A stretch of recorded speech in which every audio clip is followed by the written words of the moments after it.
বাবা আমরা 84 লক্ষ জনি ভ্রমণ করার পর এত সুন্দর মনুষ্য জন্ম পেয়ে মানুষ হয়ে যা করতে পারলাম না, একজনের কথা বলি সে পশু হয়ে করেছিল। সে কে? রাম ভক্ত হনুমান।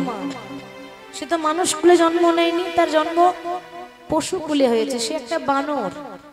অথচ তার হৃদয়ে ভক্তি দেখুন, তার ভক্তির কথা কত বলবো। একবার মা জানো কি, মানে মা সীতা আয়নার সামনে বসে বসে খুব যত্ন করে সিঁদুর পড়ছে। তা হনুমান প্রত্যেকদিন দেখে কিন্তু কিছু বলতে পারে না। তা আজকে ভেবেই নিয়েছে আজ আমি যেমন করে হোক জিজ্ঞাসা করব, মা আমি প্রত্যেকদিন দেখতে পাই এই তুমি আয়নার সামনে বসে বসে সিঁদুর পড়ো, ও মা বলো না সিঁদুর পড়লে কি হয়? মা সীতা দেখছি বাবা একই তো বানর, তারপর আবার ব্রহ্মচারী, কি বুঝবে?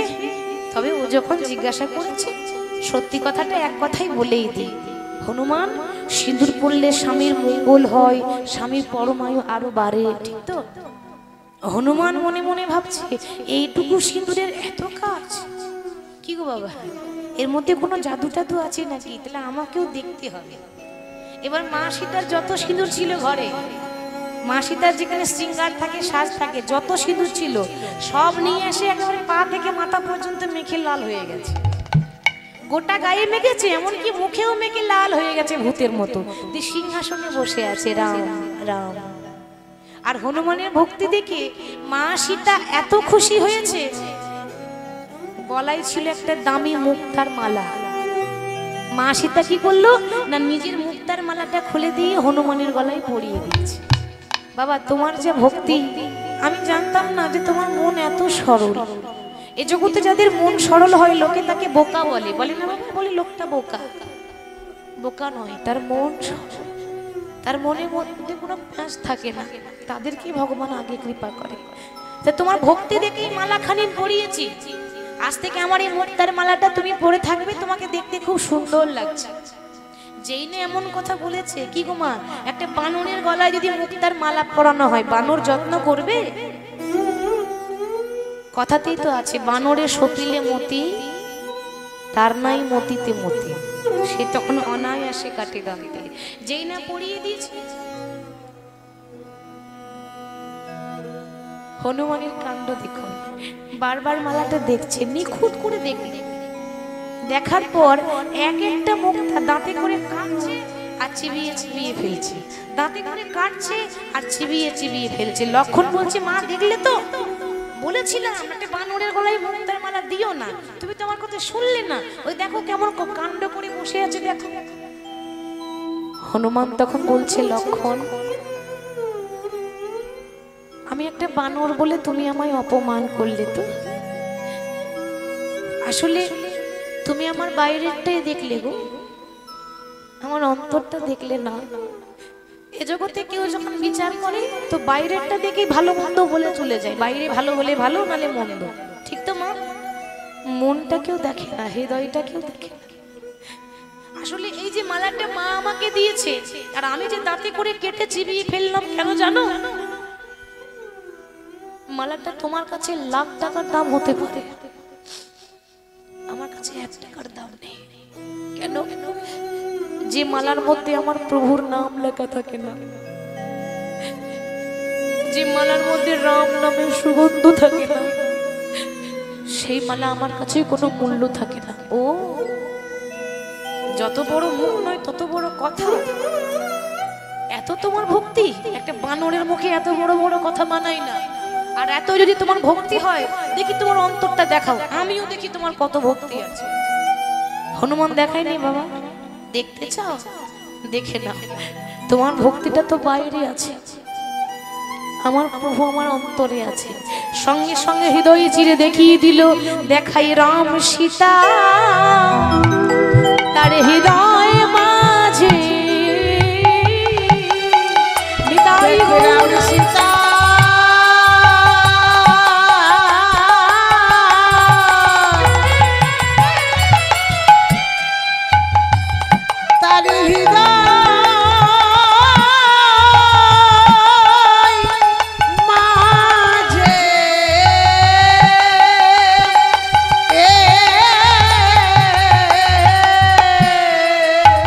যুগল হয়ে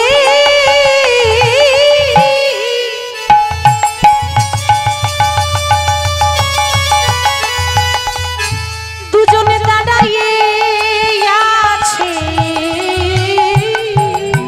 দেখাই রাম সীতা হৃদয় মাঝে তারা যুগল হয়ে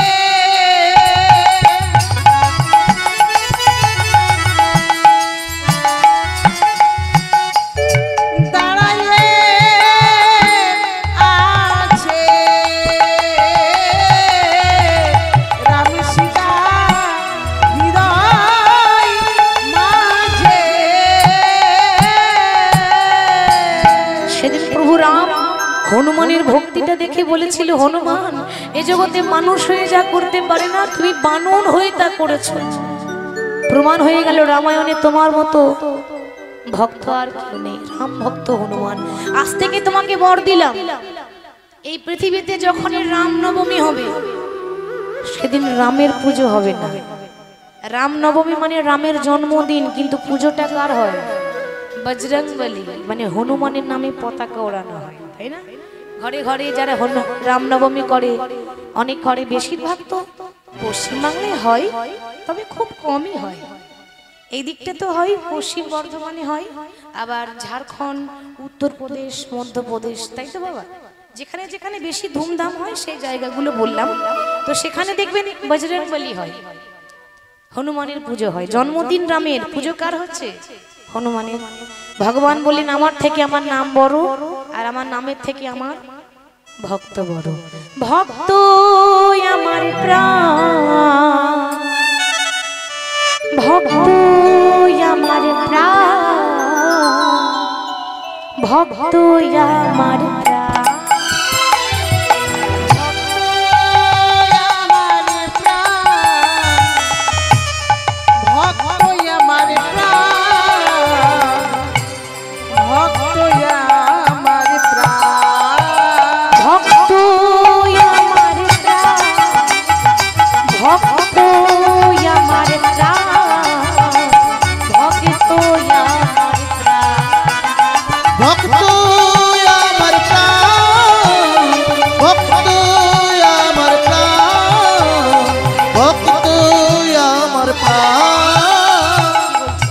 ভক্ত যদি খাওয়াই মরে,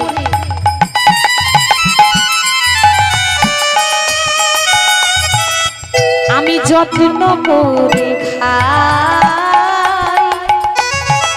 হরি হরি হরি। আরে ভক্ত যদি না খাওয়াই সেদিন উপবাসের। ভক্ত যদি খাওয়াই মরে,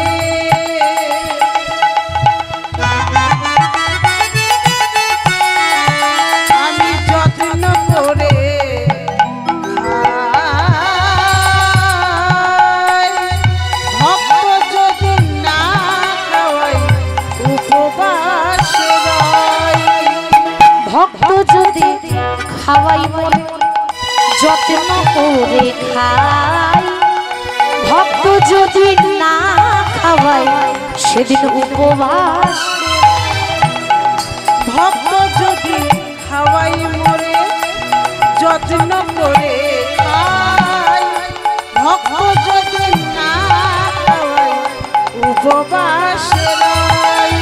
ভক্ত আমার প্রাণ, ভক্ত আমার প্রাণ, ভক্ত আমার প্রাণ। ভক্ত আমার প্রাণ, ভক্ত আমার প্রাণ, ভক্ত আমার প্রাণ। ওগো আমি ভক্তের প্রাণ, আমি ভক্তের প্রাণ, ওগো ভক্ত আমার প্রাণ। আমি ভক্তের প্রাণ, আমি ভক্তের প্রাণ, ভক্ত আমার প্রাণ। হরি বল। তো হনুমানের ভক্তির তুলনা নাই। আজকে সেরকম গোবিন্দ ঘোষ হাঁটতে হাঁটতে যাচ্ছে কোথায়? গৌরকে দেখতে, উড়িষ্যার জগন্নাথ মন্দির। ওমা, এবার যেই না জগন্নাথ মন্দিরে গিয়ে দাঁড়িয়েছে না, ওই গোবিন্দ ঘোষ দেখছে কি বাবা গোনা যাচ্ছে না, এত ভক্ত গৌর হরিকে একেবারে ঘিরে ঘিরে দাঁড়িয়ে আছে, মানে এত ভক্তের ভিড় গৌর হরিকে দেখাই যাচ্ছে না। তো যখন ওই ভক্তদের কাছে গিয়ে গোবিন্দ ঘোষ বলছে, ওগো আমি অনেক দূর থেকে এসেছি, সেই পশ্চিম বাংলার অগ্রদ্বীপ থেকে, আমার নাম গোবিন্দ ঘোষ, আমার মনে বড় বাসনা, আমি যদি তোমাদের মতো একবার গৌর চরণটা ধরতে পেতাম, আমাকে একটু দেখার সুযোগ করে দাও না গো। দূর হয়ে যা, এতক্ষণ আমরা লাইন দিয়ে দাঁড়িয়ে আছি, আমরা দেখতে পেলাম না, আর কোথাকার পর ভিখারি এসে বলছে আমি গৌর দেখবো, এখন আমরাই তো দেখতে পেলাম না। দূর দূর করে দাঁড়িয়ে দিল। গোবিন্দ ঘোষ মাথা নিচু করে মনে মনে চিন্তা করছে, গৌর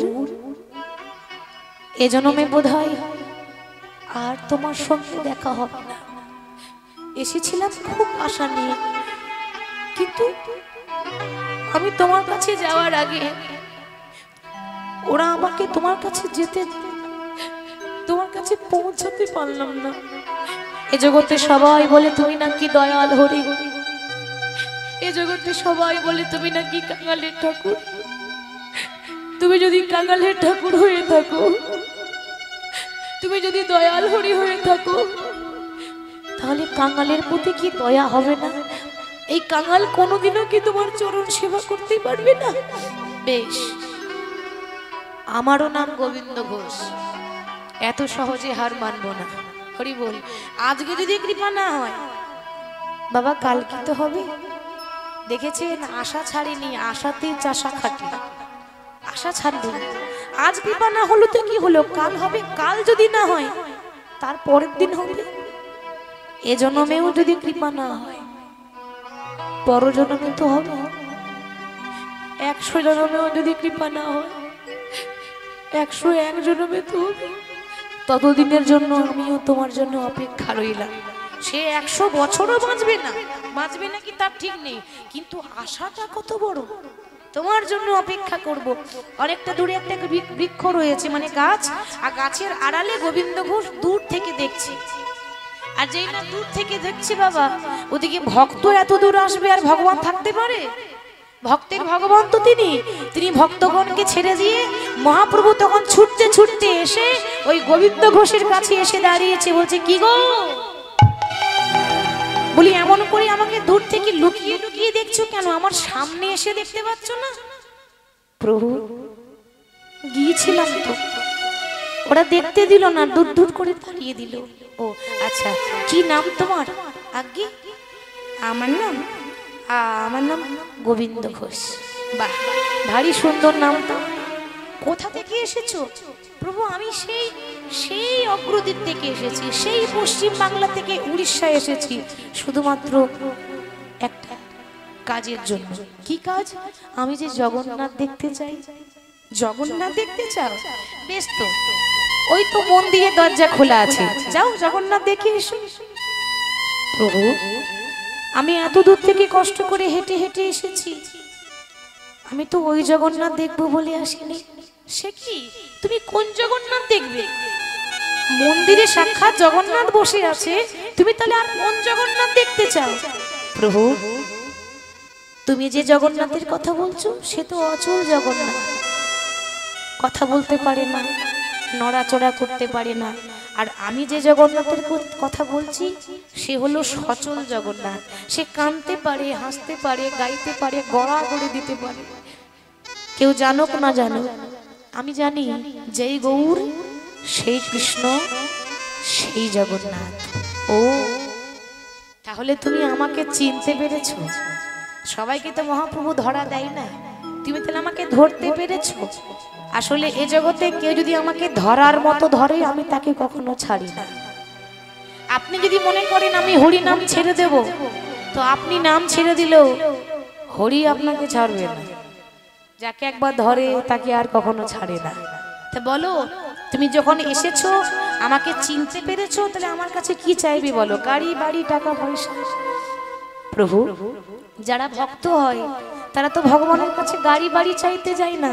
আমি গাড়ি বাড়ি চাইতে আসিনি, আমার মনে বড় বাসনা আছে, আমি সারা জীবন তোমার চরণের দাস হয়ে থাকবো, আমি সারা জীবন তোমার সঙ্গী হয়ে থাকবো। গোবিন্দ, ঘরের ছেলে ঘরে ফিরে যাও, ওইরকম ভুল করতে এসো না। কেন? কারণ আমি একটা সন্ন্যাসী, আর সন্ন্যাসীর সঙ্গ যে করে তাকে সারা জীবন কাঁদতে কাঁদতে তার জন্ম যাবে। কেন? কেন আবার? তুমি বাড়িতে থাকলে কত সুন্দর এসি রুমে থাকতে পারবে, আর আমরা গাছতলায় পড়ে থাকি, আমাদের কোনো ঘর বাড়ি থাকে না। তুমি বাড়িতে থাকলে 56 ভোগ খেতে পাবে, পায়ের উপর পা দুলিয়ে বসে খেতে পাবে, আর আমরা সন্ন্যাসীরা আমরা ভক্তরা যেটুকু দেয় সেটুকু সেবা পাই না, সেদিন উপবাসে থেকে যায়। পারবে না গোবিন্দ, আমার সঙ্গে থাকতে পারবে না। কি যে বলো না দয়াময়, আরে যে পক্ষে ভগবান রয় তার কোনোদিন বিপদ হয়? বিপদ ভঞ্জন মধুসূদন থাকতে আবার বিপদ কিসের? আমি ঘরে ফিরে যাব, আমি বড় আশা করে এসেছি, আমাকে যেমন করে হোক তোমার দাস করতে হবে। বেশ, তাই হলো।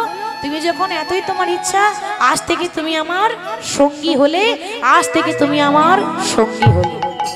সঙ্গী মানে বন্ধু, পথের সাথী।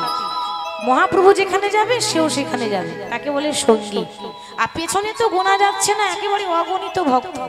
এবার সঙ্গী হওয়ার পর জগন্নাথ ধাম, জগন্নাথ মন্দির পরিত্যাগ করে এবার মহাপ্রভু গ্রামে গ্রামেই হরিনাম প্রচার করছে।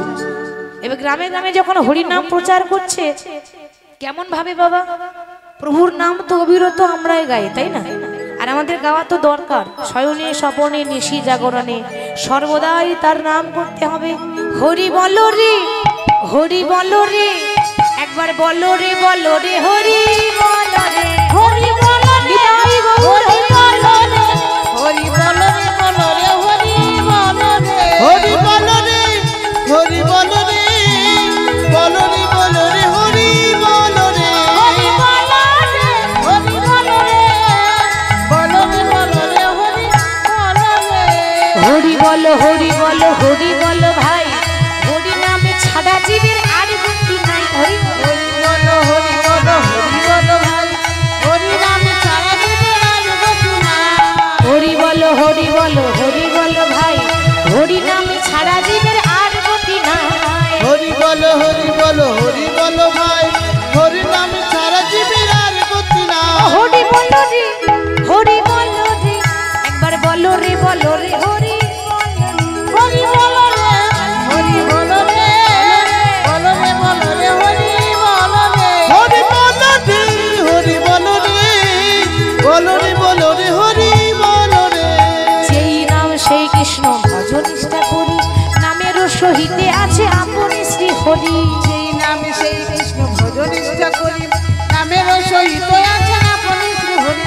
যেই নাম সেই কৃষ্ণ ভজ নিষ্ঠা করি, নামের সহিত আছে আপন শ্রী হরি। হরি বলো রে, হরি বলো রে, একবার বলো রে, বলো রে, হরি বলো রে, হরি বলো রে, হরি বলো রে, বলো রে, বলো রে, হরি বলো রে। হরি বলো রে, হরি বলো রে, বলো রে, বলো রে, হরি বলো রে।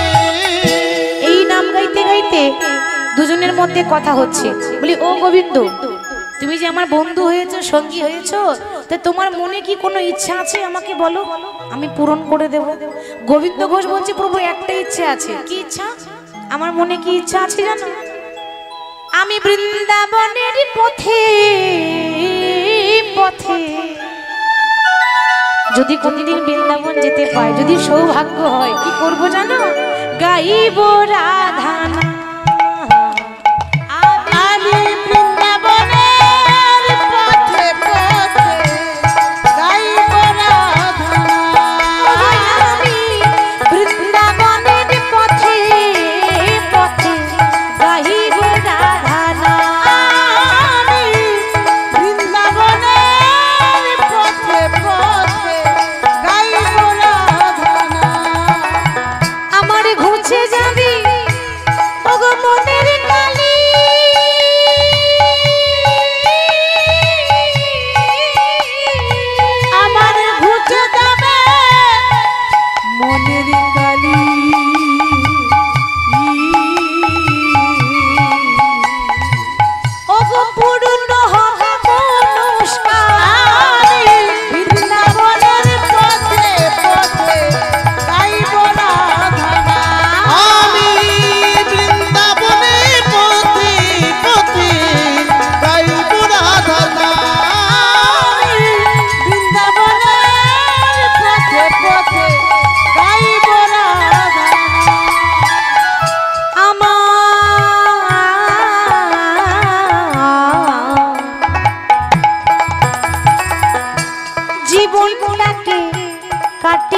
দিলাম হাজার কাজের ভিড়ে। আমার জীবনটাকে আমি কাটিয়ে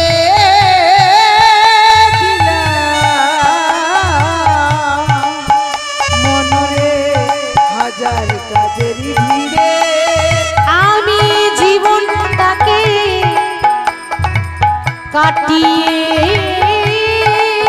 দিলাম হাজার কাজের ভিড়ে। আমি জীবনটাকে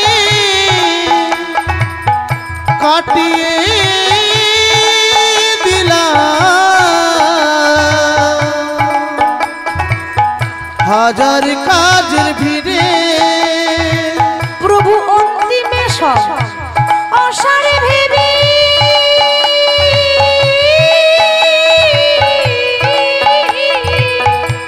অন্তিমে সব অসারি ভেবে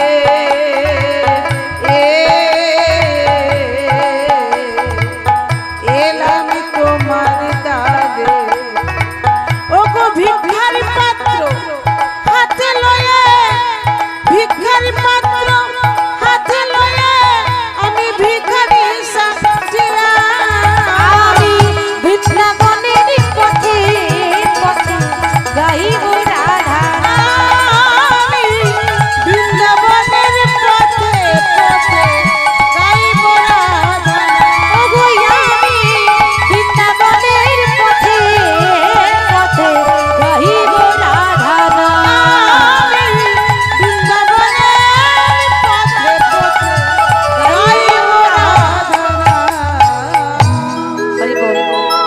যখনই বলছি প্রভু আমার ইচ্ছা আছে বৃন্দাবনের পথে পথে গাইব রাধা নাম, মহাপ্রভু বলছে বাহ, তো আমারও তো তাই ইচ্ছা আছে। আমারও ইচ্ছা ছিল, কিন্তু জানো আমি প্রথমেই বৃন্দাবন চলে আসতাম, কিন্তু আমার দাদা নিত্যানন্দ আমাকে ওই ভুল করে শান্তিপুরের পথ দেখিয়েছিল।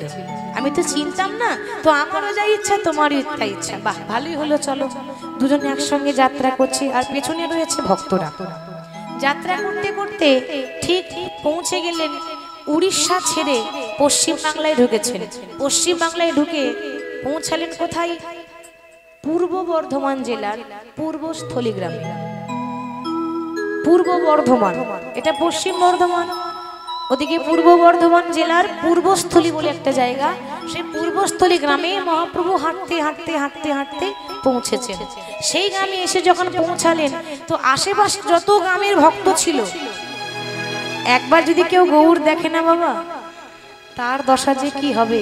এ জগতে কেউ যদি দেখতে খুব সুন্দর হয় বা সুন্দরী, তো কবার দেখবেন? একবার দুবার, খুব বেশি হলে 10 বার। তারপর দেখবেন আর ভালো লাগবে না। লাগবে? আর ভালো লাগবে না দেখতে, যতই সুন্দরী হোক বারবার দেখতে ভালো লাগে না। কিন্তু যদি একবার গৌরকে দেখেন, আহা, যারা বড় বড় যোগী তারা ধ্যান ছেড়ে যায়, ধ্যান ভেঙে যায় তাদের। যারা সতী তারা নিজের স্বামী পর্যন্ত ছেড়ে দেয় ওই জগৎপতিকে পাওয়ার জন্য। তাকে যে একবার দেখে, তাকে যে একবার দর্শন করে, তাকে যে একবার হৃদয়ে প্রবেশ করিয়ে নেয়, তার দশা কি হয়?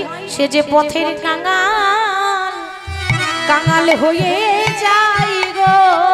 সে তো পথের কাঙাল হয়ে যায় গো। যে জন গৌরী বলে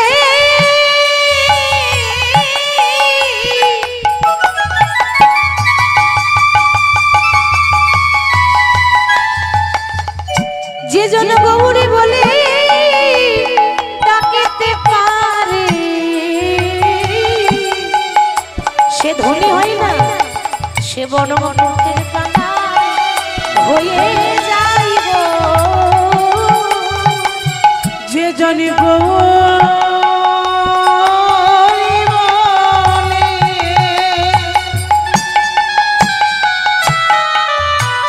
কাঁদিতে পারিলে পথের কাঙাল হয়ে যায় গো। পথের কাঙাল হয়ে যায়। আর পথের কাঙাল হয়েছিল একজন, সে কে? তার কথা রামায়ণে বর্ণনা আছে। তার কথা একটু বলি বাবা। রামায়ণে এটা উদাহরণ দিচ্ছি, কেবল উদাহরণ দিচ্ছি, কত সুন্দর ঘটনা। এই উদাহরণটা শুনলে বুঝতে পারবো যে তাকে ভালোবাসতে গেলে কত ত্যাগ করতে হয়। প্রমাণ, শাস্ত্র প্রমাণ। যখন রাম রাবণের যুদ্ধ শুরু হয়, লক্ষ্য করুন মা, ওই রাবণের পক্ষ থেকে যত বড় বড় বীর ছিল, যত বড় বড় যোদ্ধা ছিল, রাবণ একে একে সবাইকে পাঠিয়েছে, কিন্তু যারা যায় তারা কেউ ফিরে আসে না। কেন?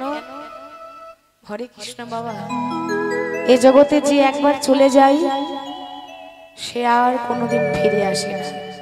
তো রাবণের দশা কি জানেন? কেউ যেন দেখতে না পায়, ঘরের ভেতরে দরজা বন্ধ করে লুকিয়ে লুকিয়ে কাঁদছে।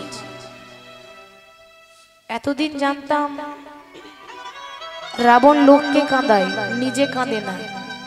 সবাই বলে রাবণ অত্যাচারী, পাপাচারী, কিন্তু সে রাবণের রূপ ছিল আলাদা। যেটা দেখতাম সে রূপ তার আসল রূপ নয়। দরজা বন্ধ করে বলছে, প্রভু এ জগতে সবাই বলে আমি রাবণ, আমি ভালো নয়, আমি নাকি রামকে ভালোবাসি না, আমি নাকি বড্ড খারাপ। যে যা বলছে বলে, তুমি তো জানো যে আমি তোমায় কত ভালোবাসি। সবাই চলে গেল, শুধু আমি পড়ে আছি। দেখুন, বাইরের থেকে কিন্তু তার অহংকার, বড় বড় বীর পাঠাচ্ছে, কিন্তু ভেতর থেকে সে দুর্বল। কেন? সে বলছে সবাই চলে গেল, শুধু আমি পড়ে আছি। যেদিন এই রাবণ রামের হাতে মরতে পারবে, সেদিন রাবণের জীবনটা ধন্য হয়ে যাবে। সেদিন আমার কবে আসবে জানি না। সেদিন মানে কোন দিন বাবা? যেদিন হবে আপনার জীবনের শেষ বিয়ে, আমারও হবে, আপনাদেরও হবে। আর যখন শেষ বিয়ে হয় না, সেদিন সবাই খাবে বিয়ের খাবার, কিন্তু আপনি খেতে পাবেন না। আর আপনার বিয়ের বরযাত্রী হবে আপনার ছেলে মেয়েরা। বলো হরি হরি বল, বলো হরি হরি বল, বলো হরি হরি বল। মা, ওটাই তো শেষ বিয়ে, ঠিক তো? সুন্দর করে সাজিয়ে নিয়ে যাবে। রাবণ বলছে ওই দিনের জন্য আমি অপেক্ষা আছি। হঠাৎ করে বাবা রাবণের কান্নাটা দেখতে পেলে একজন, তিনি কি? রাবণের বংশের শেষ সম্বল, রাবণের ভাইপো। বয়স ছিল 5 বছর, নাম ছিল তরণী। তরণী হঠাৎ দেখছে যে তার জ্যাঠামশাই, রাবণ তো জ্যাঠা হচ্ছে, কেন? তার ভাইপো যে, তো জ্যাঠামশাইয়ের গলাটা জড়িয়ে ধরেছে। ছোট ছেলে, এত কি আর জ্ঞান রয়েছে বাবা? তো জড়িয়ে ধরে বলছে, ও জ্যাঠামশাই কি হয়েছে? তুমি কাঁদছো কেন গো? খোকা, তুই বুঝবি না, তুই জানবি না আমি কেন কাঁদছি। আমি বুঝেছি, তোমার কেউ নেই বলে তুমি কাঁদছো। তুমি বোধহয় জানো না, তোমার কেউ না থাকতে পারে, তোমার ভাইপো এখনো বেঁচে আছে। আশীর্বাদ করো, কাল সকালে আমি যাব রামের সঙ্গে যুদ্ধ করতে। খোকা, তুই পারবি না। কেন? না, যুদ্ধ করতে গেলে শরীরে বল দরকার, ক্ষমতা দরকার, শক্তি দরকার। শক্তি লাগে, যার শক্তি নেই তাকে লড়াই করা মানায় না। 5 বছরের তরুণী বলছে, জ্যাঠামশাই তুমি ঠিক বলেছ, শক্তি আমার নেই, কিন্তু ভক্তি তো আছে। আমার মা প্রত্যেক দিন যখন রাত্রিবেলায় ঘুম পাড়িয়ে দেয়, আমার মাথায় হাত বুলিয়ে বলে দেয়, খোকারে, ভগবানের কাছে গেলে কোনোদিন ক্ষমতা দেখাস না, ভক্তি নিয়ে যা। তুমি শুধু আমাকে আশীর্বাদ করে দাও, আমি যেন রামের কাছে গিয়ে আর যেন জীবনও ফিরে আসতে না পারি। বাবা কেমন কথা বলছি গো! এ জগতে ছেলে মেয়েরা বাইরে গেলে কি বলে? মা তুমি কেঁদো না, আমি খুব তাড়াতাড়ি চলে আসব, আমি আসছি, এটাই তো বলে। কিন্তু তরুণী বলছে আমি যেন আর ঘরে আসতে না পারি। কেন? কেন জানো? যেদিন এই দেহ ছেড়ে প্রাণ পাখি উড়ে চলে যাবে, সেদিন এই দেহটা কত শিগাল কুকুরে ছিঁড়ে ছিঁড়ে খায়। ওই শিগাল কুকুরের সেবায় লাগার থেকে যদি রামের হাতে মরতে পারি, আমি মনে করব আমার জীবন ধন্য হয়ে গেল। এ কি কম ভাগ্যের কথা? নিশ্চয়ই আগের জন্মে ভালো কর্ম করেছিলাম বলে এই জন্মে রামের হাতে মরার সুযোগ হচ্ছে। আহা। ওরে ওই জন্য তো তোর নাম রেখেছি তরুণী। তোর ভক্তি দেখেছিলাম ছোটবেলায়, জন্ম নেওয়ার পর তোর মুখ দেখে বুঝে নিয়েছিলাম তরুণী মানে কি। তরুণী মানে নৌকা। দেখেছেন নামটা কত ভেবে রেখেছি। খোকা, এ জগতে নদী পার করতে গেলে যেমন একটা নৌকা লাগে, আমাকেও তো নদী পেরোতে হবে। ওরে তুই তো আমার সেই নৌকা যে আমার 14 পুরুষ উদ্ধার করবি। ওই জন্য তো তোর নাম তরুণী রেখেছি। আমি জানতাম আমার বংশের শেষ সম্বল ধার্মিক হবে। তোর বাবা হচ্ছে ধার্মিক বিভীষণ, আর তুই তারই ছেলে। একটা ধার্মিকের ছেলে তো ধার্মিক হবে। বেশ, আমি আশীর্বাদ করি তুই যেন সফল হতে পারিস।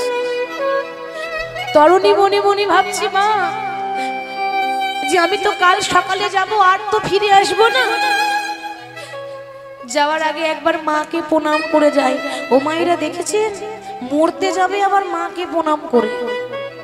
কেন? শুনেছি মাকে প্রণাম করলে নাকি ছেলে সফল হয়।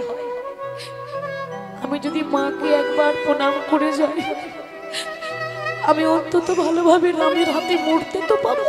যেই না মাকে ডেকেছে, তরুণীর মায়ের নাম সরমা দেবী। সরমা, সরমা দেবী এসে বলছে, খোকা ডাকছিস কেন? মা, কেন ডাকলাম জানো? আর কোনোদিন তোমাকে মা বলে ডাকতে পাবো না, তাই শেষবারের মতো ডাকতে এলাম। আমার মনে হয় এজন্য আমি আর তোমার সঙ্গে আমার দেখা হবে না, আর কোনোদিন আমি ফিরে আসবো না। তাই চলে যাওয়ার আগে তোমার আদরের ধন, তোমার একমাত্র তরুণী তোমার কাছে কিছু চাইতে এসেছে। আমি তোমার কাছে ভিক্ষার আঁচল পেতে দাঁড়িয়েছি। আমি যা চাইবো তবে দেবে তো? বল তুই কি চাস? আমি গলার মোটা মোটা গলার হার চাই না, সোনার গয়না প্রয়োজন নাই, দামি দামি পোশাক লাগবে না। আমার একটা ইচ্ছা আছে, আমার পা থেকে মাথা পর্যন্ত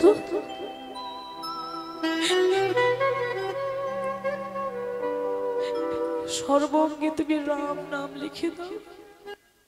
কারণ আমার ইচ্ছা আছে আমি মরার আগে যেন রাম নাম লিখে মরতে পারি। যাব একটু সেজে গুজে যেতে হবে না? আমার প্রভুর কাছে যেতে গেলে একটু সাজতে হবে, ওইটাই তো আসল সাজ। এ জগতের কজনের ভাগ্যে জোটে যে মরার আগে রাম নাম লিখে মরতে পারে? মুখে বলতে পর্যন্ত পারি না, আর সে সর্ব অঙ্গে লিখতে চাইছে। মা কি করলো? ছেলের পা থেকে মাথা পর্যন্ত সর্ব অঙ্গে রাম রাম রাম লিখেছে। কিন্তু মাগো, বিধির বিধান খণ্ডন করতে কেউ পারবে না। কেন? যাবার যখন সময় আসে না, তখন মাও ছেলেকে আটকাতে পারবে না। তার প্রমাণ কি দেখবেন? তার প্রমাণ, মা ছেলের সর্বাঙ্গে রাম নাম লিখলো, কিন্তু গলায় লিখতে ভুলে গেল। মা নিজেই লিখতে ভুলে গেল। কেন? ওটাই তার দুর্ভাগ্য, ওটাই তার বিধান, তার লেখা। সব জায়গায় রাম নাম লেখা হলো, কিন্তু গলাটা বাদ পড়ে গেল। আর তরুণী মাকে প্রণাম করে যাচ্ছে, মা আর কোনো দিন হয়তো হবে না আর দেখা, আর কোনো দিন হয়তো হবে না আর দেখা, বিদায় রজনী ক্ষমা চাই। এদেশে আমার কেহ নাই, চলে যায়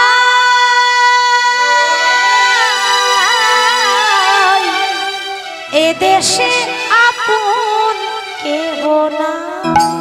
নিতাই গৌর, আর কোনো দিন হয়তো হবে না আর দেখা, আর কোনো দিন হয়তো হবে না আর দেখা, বিদায় রজনী ক্ষমা চাই। এদেশে আমার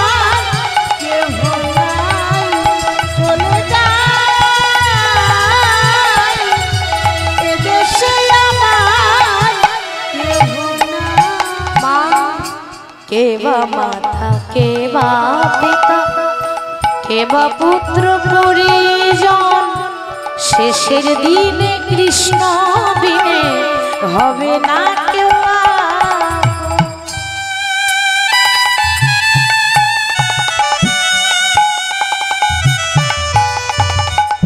কে বা মাতা কে বা পিতা কে বা পুত্র পরিজন শেষের দিনে কৃষ্ণ বিনে হবে না কেউ আপন। ও মা বিদাহী রজনী ক্ষমা চাই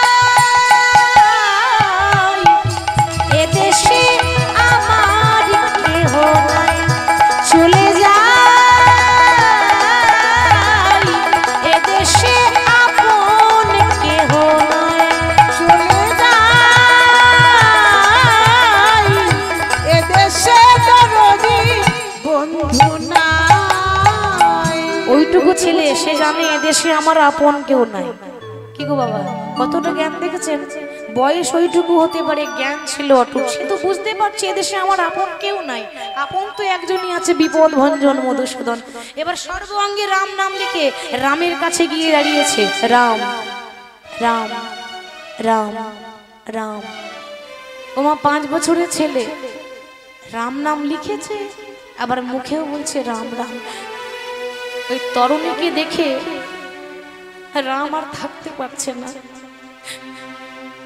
অঝোর জোরে কাঁদছে। বাবা ভক্ত কাঁদে তা নয়, শুধু ভক্তরাই কাঁদে না, ভগবানও কাঁদে, কাঁদার মতো কাঁদে। রাম মনে মনে ভাবছে আহারে এই জগতে আমি অনেক ভক্ত দেখেছি, তবে এমন ভক্ত দেখিনি যে আমার সঙ্গে লড়াই করবে আর আমার নামটাই অঙ্গে লিখেছে। কিন্তু কিছু করার নেই, আমার কষ্ট হচ্ছে এটা বলতে যে ওর মৃত্যু আমার হাতেই লেখা আছে, তা আবার 5 বছর বয়সে। ওই যে বললাম যার যেমন মৃত্যু আছে তার তেমনই হবে। ভগবানের কষ্ট হচ্ছে কিন্তু কিছু তো করার নেই, ওর মৃত্যু রামের হাতে লেখা আছে, তার যোগ আছে, মৃত্যুর যোগ। কিন্তু ওকে বধ করার আগে এই তো সময় পরীক্ষা করার, আমি বিভীষণকে পরীক্ষা করে দেখব বিভীষণ আমাকে বেশি ভালোবাসে না নিজের ছেলেকে বেশি ভালোবাসে। বিভীষণ আগে প্রভু তুমি আমায় রেখেছো, হ্যাঁ আমার একটা প্রশ্নের উত্তর দিয়ে দাও। একটা 5 বছরের ছেলে এসেছে, আমি তাকে চিনি না, আমি তাকে জানি না। কেমন কথা বলছে গো মা? ভগবান তো অন্তর্যামী, সবার মনের কথা জানে। সে আবার বলে নাকি আমি চিনি না, কেন? লীলা করছে তো, ছলো না। তো একটা প্রশ্নের উত্তর দিয়ে দাও, তুমি কি তাকে চেনো? তুমি কি তার নাম জানো? বিভীষণ দেখা মাত্র এমন ভাবে হতবাক হয়ে গেল যেন তার মাথায় বজ্রপাত পড়ে গেল, পায়ের তল থেকে মাটি সরে গেল। কেন? 7 নয় 5 নয়, একটা মাত্র ছেলে, তাও এসেছি লড়াই করতে।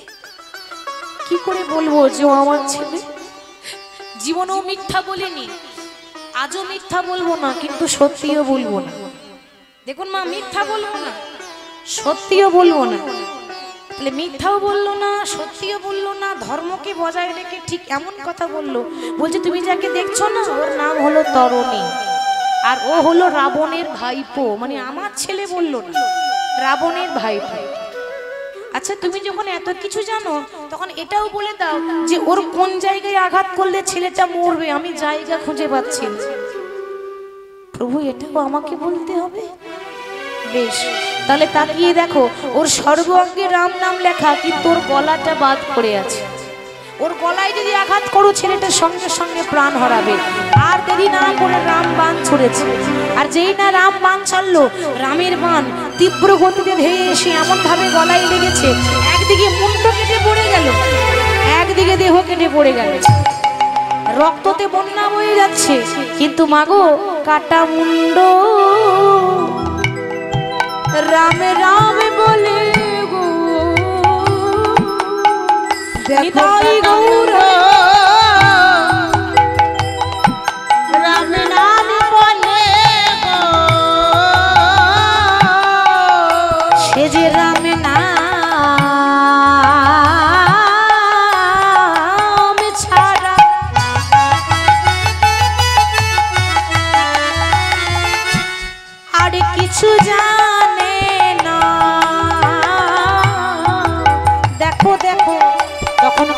মুন্ড রামে নামে বলে গো, সে তো রামে নামে ছাড়া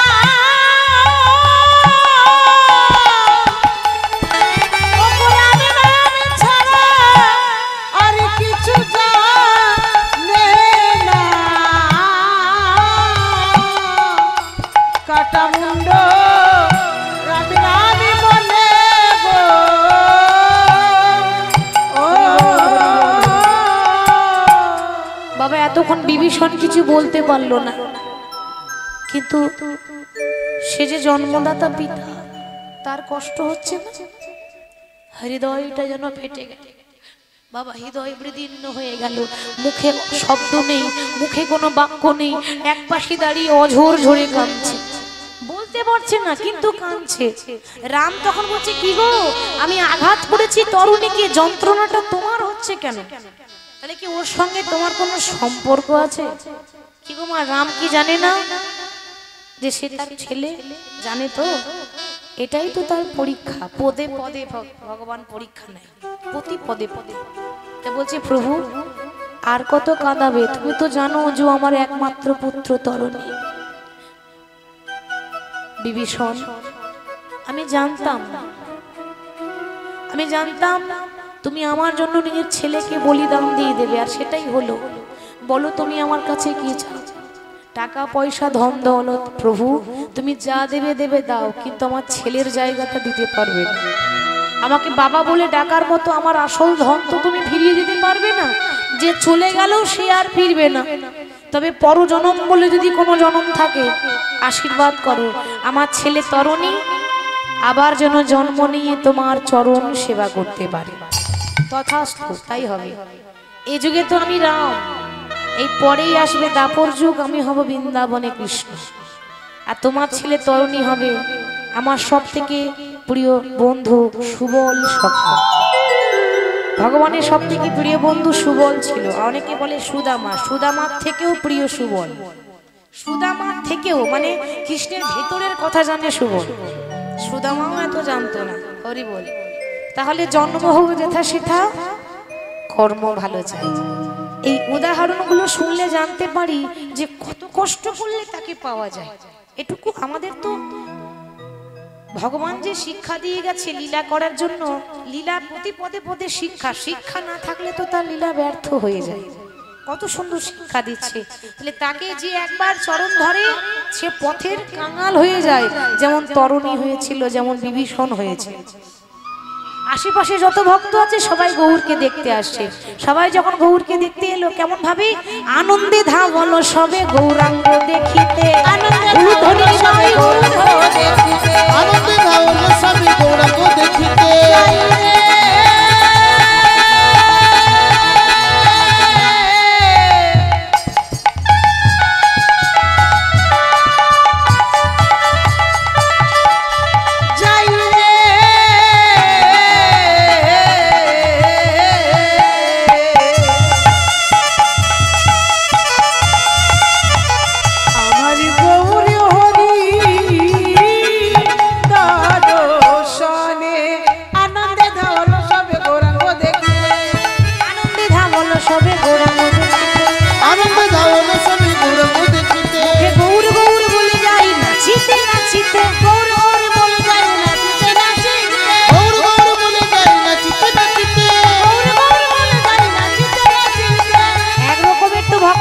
হরি নামে দেখবেন কেউ নৃত্য করে, মানে আনন্দে বিভোর হয়ে নামে ডুবে যায়।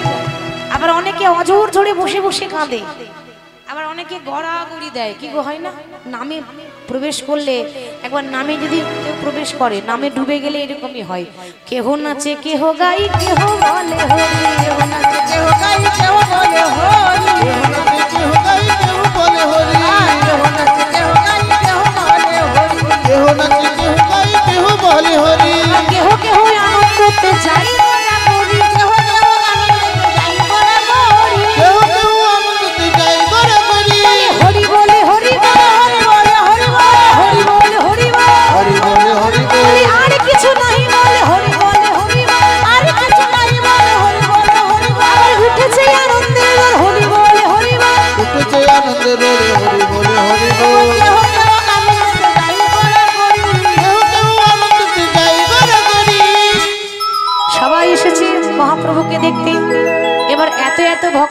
বাইরে থেকে দূর দূরান্ত থেকে ছুটে আসছে। মহাপ্রভু তখন গোবিন্দকে ডেকে বলছে, বলি ও গোবিন্দ, দাঁড়িয়ে থাকলে হবে? বলি এখানে এসো, আমার কাছে এসো। কি হলো প্রভু, ডাকলে কেন? বলি এই যে দেখছো না আমার ভক্তরা এত কষ্ট করে এত দূর থেকে এসেছে, বলি তারা কি না খেয়ে থাকবে? একটু সেবার ব্যবস্থা করো। সেবা? এই এত মানুষের সেবা আমি কি করে ব্যবস্থা করব? আরে বাবা, তুমি নিজের হাতে রান্না করে সেবা দাও। কি বলছো তুমি? এই এত এত মানুষের রান্না আমি একাই করব? মনে মনে ভাবছি, আগে যদি জানতাম রান্না করে খাওয়াতে হবে তাহলে সঙ্গী হতে যেতাম না। এত লোকের রান্না আবার করতে হবে, এসব ঝামেলায় কেউ পড়ে নাকি? হ্যাঁ, বলতে তো পারছে না। মনে মনে ভাবছি, প্রভু তুমি বলতে হয় বলে দিলে। এই এত ভক্তের সেবা ব্যবস্থা করব কি করে? চাল ডাল কত কি লাগবে আমি কোথায় পাবো? কেন তুমি জানো না, যারা আমার ভক্ত তারা খালি হাতে আসে না। যার যেমন সামর্থ্য সেখানে প্রভুর নামে কিছু দান করে যায়, ঠিক তো? যারা দেখবেন তীর্থস্থানে যায়, কীর্তন শুনতে যায়, যার যেমন সামর্থ্য সে অর্থ দিয়ে তারপর যায়, প্রভুর নাম শুনে দিয়ে যায়। তো দেখো তারা এখানে এসেছে, এখানে দান করার জন্য, তাদের কাছে সেটুকু নাও। তাতে যদি না হয় তো এখান থেকে 3 ক্রোশ দূরে একটা গ্রাম আছে, ওই গ্রামে যাবে, ভিক্ষা করে নিয়ে আসবে, নিজের হাতে রান্না করবে, তারপর সেবা দেবে। আর মনে করে জানো, এঁটো পাতা তুলতে দেবে না কাউকে, তুমি নিজের হাতে এঁটো তুলবে। মনে মনে ভাবছে, বাবা খেতেও দিতে হবে আবার এঁটোও তুলতে হবে। কি জ্বালাই বললাম রে বাবা, কিন্তু বলতে পারছি না। বেশ তাই হবে, কিন্তু বাবা যে মানুষটা জীবনে কারোর কাছে 1 টাকার জন্য হাত পাতেনি, তাকে যদি বলেন আপনি যাও ভিক্ষা করে নিয়ে এসো, তার লজ্জা লাগবে না? কি গো, লজ্জা করবে তো? কোনোদিন কারোর কাছে হাত পাতেনি, 1 টাকা তাও কোনোদিন বলেন, সেই মানুষটাকে ভিক্ষা করতে পাঠাচ্ছে, মনে মনে লজ্জা। কিন্তু লজ্জা, ঘৃণা, ভয় 3 থাকতে নয়। ভগবানের নাম করতে গেলে যদি লজ্জা করেন তাহলে তার গৌর গোবিন্দের সেবায় লাগলো না। যত বড়ই কোটিপতি হোক, মহাপ্রভুর আদেশ, যতক্ষণ না 10টা ঘরে গিয়ে ভিক্ষার আঁচল না পাতবে ততক্ষণ গৌরের সেবায় লাগবে। যতই টাকা পয়সা থাকুক, আপনাকে 10টা বাড়িতে যেতেই হবে, ভিক্ষার আঁচল পাততে হবে, হাত পাততে হবে, তবেই প্রভু সেই সেবা নেয়, নালে নেবে না। হরি বল। আজ গোবিন্দ ঘোষ ভিক্ষা করতে যাচ্ছে। গৌর গৌর গৌর গৌর গৌর গৌর হরি হে, গৌর গৌর গৌর গৌর গৌর গৌর হরি হে, গৌর গৌর গৌর গৌর গৌর হরি হে, গৌর গৌর গৌর গৌর গৌর হরি হে, গৌর গৌর গৌর গৌর গৌর গৌর হরি হে, গৌর গৌর গৌর গৌর গৌর হরি হে, গৌর গৌর গৌর গৌর গৌর গৌর হরি হে, গৌর গৌর গৌর গৌর গৌর হরি হে, গৌর গৌর গৌর গৌর গৌর গৌর হরি হে, গৌর গৌর গৌর গৌর গৌর গৌর হরি হে, গৌর গৌর গৌর গৌর গৌর হরি হে, গৌর গৌর গৌর গৌর গৌর হরি হে, গৌর গৌর গৌর গৌর গৌর হরি হে, গৌর গৌর গৌর গৌর গৌর হরি হে, গৌর গৌর গৌর গৌর গৌর গৌর হরি হে, গৌর গৌর গৌর গৌর গৌর হরি হে, গৌর গৌর গৌর গৌর হরি হে, গৌর গৌর গৌর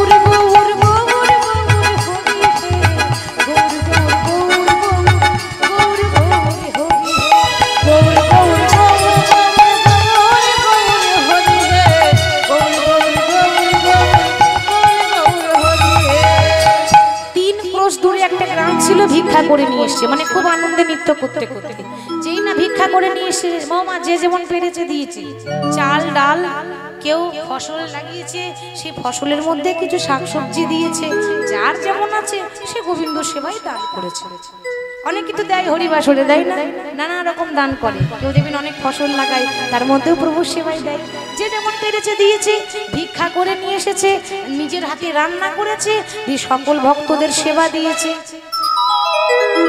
আমরা কি করি, আগে প্রভুকে সেবা দিই, ভোগ দিই, তারপর প্রসাদ পাই। এখানে মহাপ্রভুর উল্টো করলেন, বলছে আগে ভক্তদের সেবা দাও, তারপর আমি তো আছি। মহাপ্রভুর আদেশ ছিল আর কি, সবার সেবা হয়ে গেছে, এবার মহাপ্রভুর সেবা। তো মহাপ্রভুকে বলছে, প্রভু এবার তুমি সেবা করে নাও। এবার সেবা যখন করছে বাবা, হঠাৎ সেবা করতে করতে মহাপ্রভু হাতটা বাড়িয়ে দিল। কি হলো প্রভু, আর কি নেবে? তাহলে আর একটু অন্ন দিই। না না, আর অন্ন লাগবে না। ও বুঝেছি, তাহলে একটু তরকারি দিই। না না, তরকারিও লাগবে না। তাহলে তুমি হাত বাড়িয়ে আছো কেন?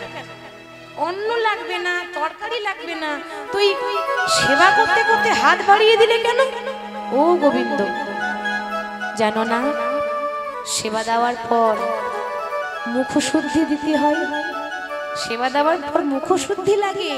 আমাকে সেবা দিয়েছো, কই আমার আমার মুখশুদ্ধিটা দাও। মুখশুদ্ধি? তা তোমার আবার কি মুখশুদ্ধি লাগবে? আমাদের কি মুখশুদ্ধি হয়? পান হোক, জোয়ান হোক, মৌরি হোক, হাজমোলা, চকচক, এগুলো আমাদের মুখশুদ্ধি। গৌর হরির মুখশুদ্ধি আলাদা।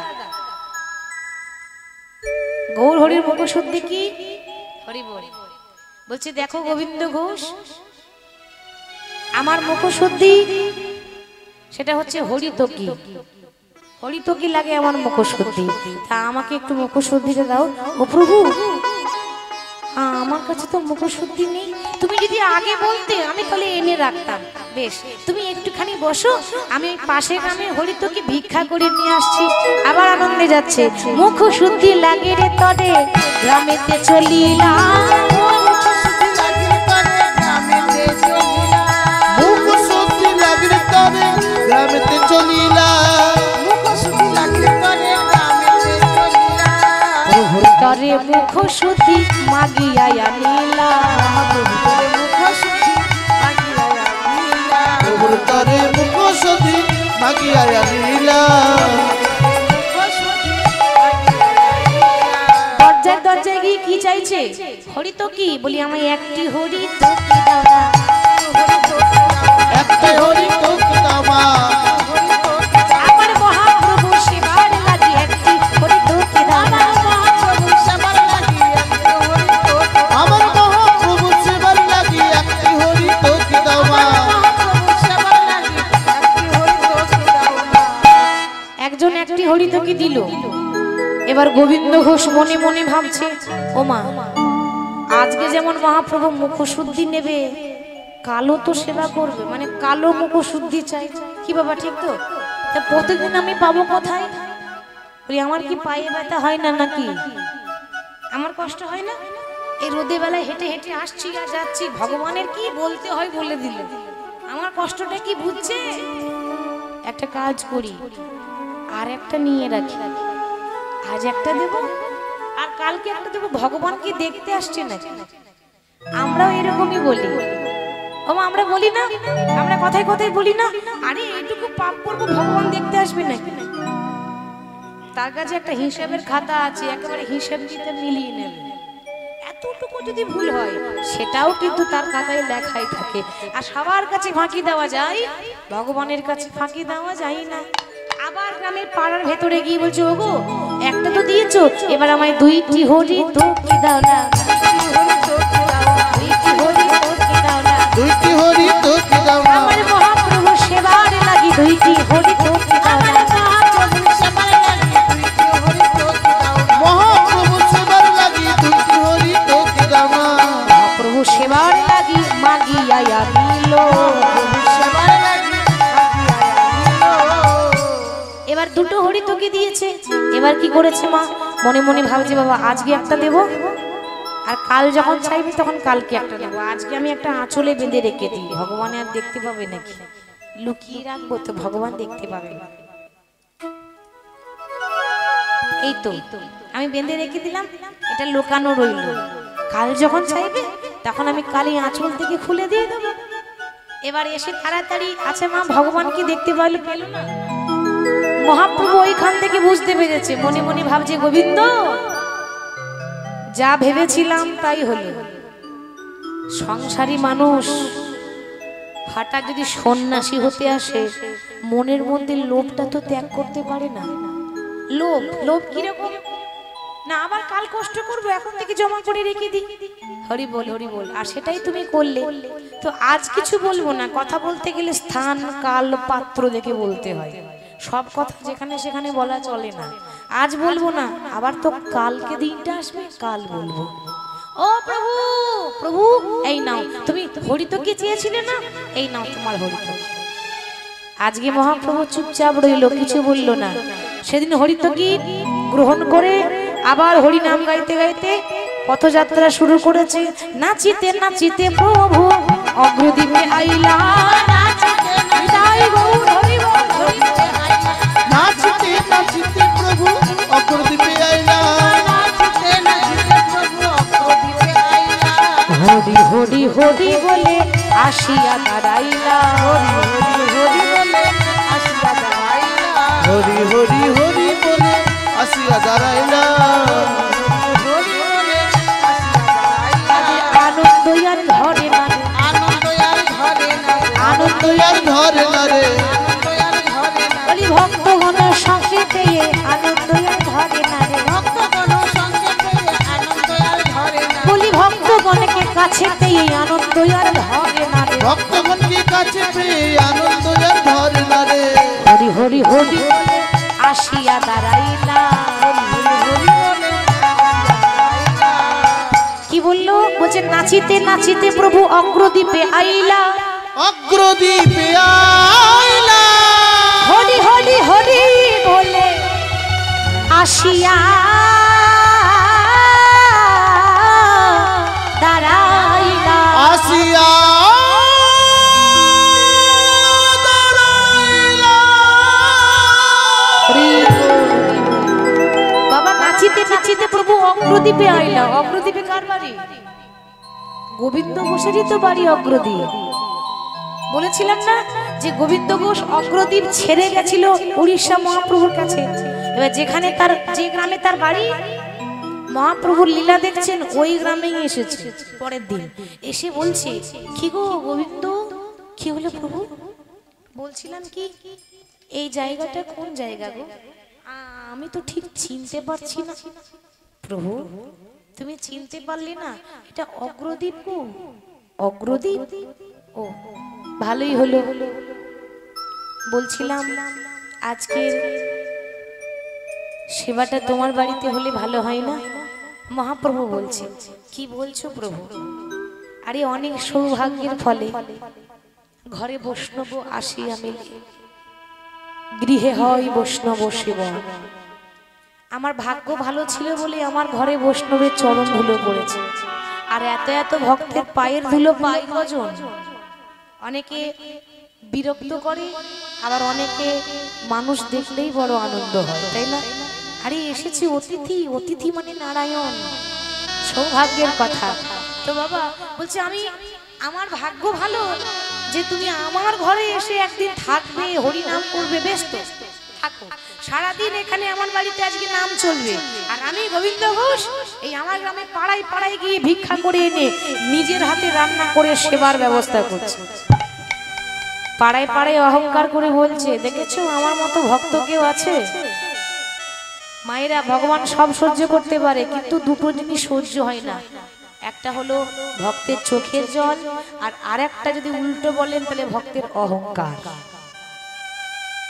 একদিকে ভক্তি থাকতে পারে না, ছুটে আসে, আর একদিকে অহংকার। অহংকার ভগবান নিজের অহংকার নিজে দেখে না, আমাদের অহংকার দেখবে? পাড়ায় পাড়ায় বলছে, ওগো শুনছো, আমার মতো ভাগ্যবান, আমার মতো ভক্ত আছে কে? দেখো না, এত এত ঘর থাকতে মহাপ্রভু আমার ঘরেই নাম করতে এসেছে। অহংকার করে ভিক্ষা চেয়েছে, অহংকার করে গ্রামে পাড়ায় পাড়ায় গিয়ে ওই আঁচল পেতে ভিক্ষা নিয়ে নিজের হাতে রান্না করলো। রান্না করে সেদিনটা তার খুব আনন্দ ছিল বাবা। সেদিনের মতো তার মনে খুব আনন্দ, সবাইকে সেবা দিচ্ছে যত্ন করে। সবাই যখন সেবা করছে তার আঙিনায়, তার বাড়ির উঠোনে বসে সবার সেবা হয়ে গেল। এবার শেষে আছে কে? মহাপ্রভু, বাকি আছে। আচ্ছা প্রভু, বলছিলাম কি, সবার সেবা হয়ে গেছে, তা আর দেরি না করাটাই ভালো, এবার তুমি সেবা করে নাও। মহাপ্রভু হঠাৎ বলছে, গোবিন্দ নিজের হাতে তো প্রতিদিনই খায়, আজ আমার ইচ্ছা আছে তোমার হাতে একটু সেবা নিতে চাই। যা অহংকার ছিল আরো বেশি বেড়ে গেল, দ্বিগুণ হয়ে গেল। কি আমার হাতে সেবা নিতে চায়, তার মানে আমার মতো বড় ভক্ত আর কেউ নাই। তো মহাপ্রভুকে সেবা দিচ্ছে, সেবা দিতে দিতে হঠাৎ আগের দিনের মতো মহাপ্রভু হাতটা বাড়িয়ে দিলেন। যেই না হাতটা বাড়িয়ে দিয়েছে, কি হলো প্রভু আবার হাত বাড়ালে কেন? কেন তুমি জানো না? আবার তোমায় বলতে হবে, আরে সেবা দিয়েছো মুখ শুদ্ধি দাও। গোবিন্দ ঘোষ একেবারে ভাবে গদ ভাবছে আমার মতো বাহাদুরি কাজ আর কেউ করে, আমার মতো বাহাদুর আর কেউ নাই। আমি তো জানি কখন কি লাগবে, সব ব্যবস্থা আমার কাছে আছে। প্রভু মুখশুদ্ধি নেবে? আমি তো জানতাম তুমি মুখশুদ্ধি নেবে। বেশ একটুখানি দাঁড়াও, তোমার সঙ্গে থাকি তো, তোমার কখন কি প্রয়োজন হয় আমার সব জানা আছে। একটু দাঁড়াও, আমি দিচ্ছি।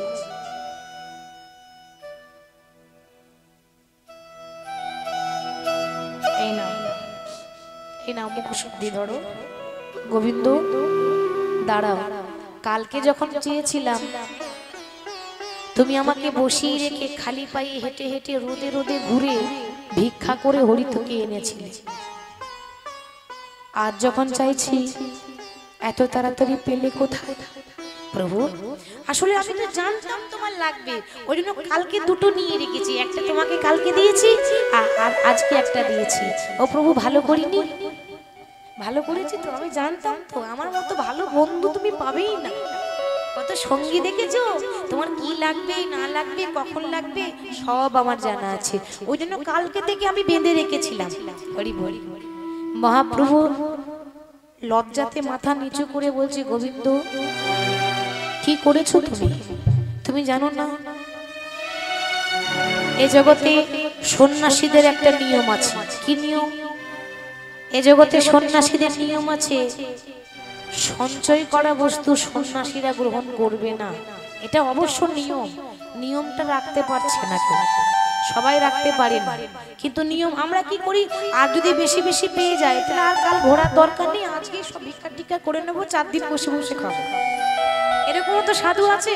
কিন্তু সন্ন্যাসীর নিয়ম হচ্ছে কি, সন্ন্যাসীর নই কভু সঞ্চয় বাসনা, সঞ্চয় বাসনা,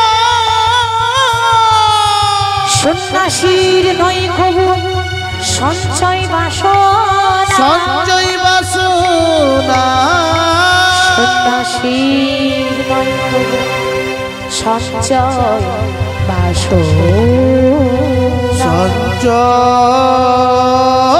বাসনা। চমৎকার গোবিন্দ, চমৎকার। যা ভেবেছিলাম তুমি তাই করেছো। আমি জানতাম সংসারী মানুষ তো, সন্ন্যাসী সঙ্গ হলে কি হবে, লোভ কিন্তু তোমার এখনো যায়নি। কি করেছো গোবিন্দ? তুমি জানো না আমি জমা করা বস্তু পছন্দ করি না, প্রতিদিন ভিক্ষায় যেতে হবে।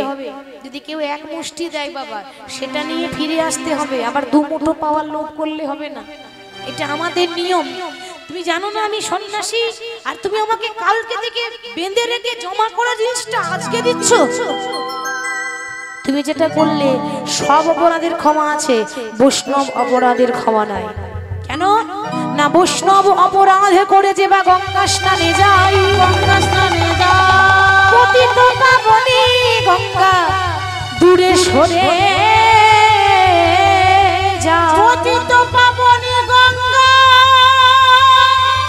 দূরে সরে যায়। তার প্রত্যক্ষ প্রমাণ নবদ্বীপের চাপাল গোপাল বাবা। চাপাল গোপাল ব্রাহ্মণ ছিল, মা কালী সাধক ছিল, মা কালীর পুজো করত। তো তার কাছে এসে নবদ্বীপের তর্কালঙ্কা বাচস্পতি এরা সব কুমন্ত্র দিত, পণ্ডিত, ওই যে বললাম ভক্তি নেই। নবদ্বীপের তর্কালঙ্কা বাচস্পতি এসে বলছে, চাপাল যেমন করে হোক ওই শিবাসের ঘরে, ওই তো নদের নিমায় দরজা বন্ধ করে কি সব করছে বাবা, তোমার কাজ কি জানো, ওই শিবাসের ঘরে গিয়ে ছাগ মুন্ড মদের হাঁড়া ওর দরজায় ঝুলিয়ে রাখতে হবে। আর তাদের কথা শুনে বাবা ছাগ মুন্ড মানে ছাগলের মাথা আর একটা মদের হাড়া নিয়ে গিয়ে শিবাসের দরজায় গিয়ে রেখে দিয়ে এলো। সব থেকে বেশি আঘাত লেগেছিল মহাপ্রভু। কেন? চাপাল, তুমি যদি আমার কাছে ভুল করতে আমি ক্ষমা করে দিতাম, তুমি অপরাধ করেছো আমার কাছে নয়, আমার পরম ভক্ত শিবাস, যার মতো পরম বৈষ্ণব আর কেউ নাই। ভক্তকে যদি কেউ আঘাত করে এর মতো দুঃখজনক আর কিছু নাই। ভগবান সহ্য করবে, কিন্তু ভক্তের কষ্ট ভগবান সহ্য করে না। কি হলো? আজকে যে মদের হাড়া ছাগ মুন্ড রেখে গেল, সবাই তো শিবাসকে কটু কথা বলে, খারাপ কথা বলে। ও তাহলে রাত্রেবেলায় দরজা বন্ধ করে এসব করে, ওরা মদ খায়, ওরা ছাগ মুন্ড ঝুলিয়ে রেখেছে। বদনাম একটা ভক্তের গায়ে, একটা ভক্তের আঁচলে দাগ লেগে গেল, আর তার ফল তাকে ভুগতে হয়েছে। তার ফল কি? চাপাল গোপালের হয়েছে গলিত কুষ্ঠ ব্যাধি, গলে গলে পড়ছে। মা যে হাত দিয়ে এত বড় পাপ করেছে না, সেই হাত দিয়ে কুষ্ঠ ব্যাধি হয়ে মনে মনে চিন্তা করছে, আমি আমি যা পাপ করেছি আমি কোথায় যাব? এই পাপে প্রায়শ্চিত্ত আমি কোথায় করব? সবাই বলে গঙ্গা স্নান করলে নাকি পাপ ক্ষয় হয়ে যায়। আমি আমি আমার এই কুষ্ঠ রোগ নিয়ে আমি গঙ্গায় স্নান করব, তাহলে আমার রোগ ভালো হয়ে যাবে।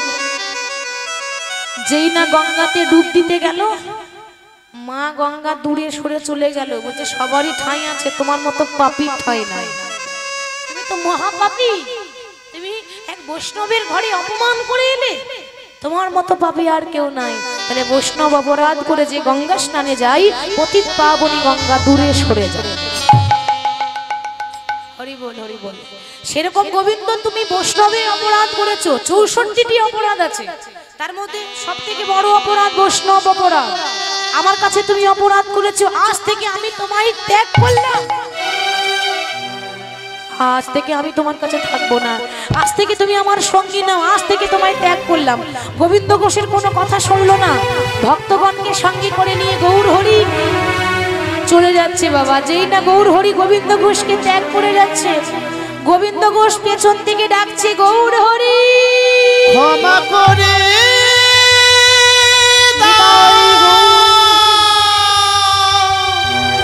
ওহে মহাপ্রভু,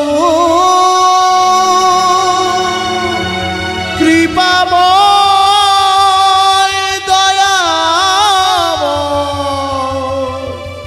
ক্ষমা করে দাও। গৌর হরি, গৌর ওই চরণ নিবেদন, আমায় ছেড়ে যেও না, আমায় ছেড়ে চলে যেও না। আমি অপরাধী, আমি মানছি আমি পাপ করেছি, আমি মানছি আমি ভুল করেছি, কিন্তু মা আমি যে জমা করে রেখেছিলাম সেটা তো নিজে খাবো বলে রাখিনি, রেখেছিলাম তোমার জন্য।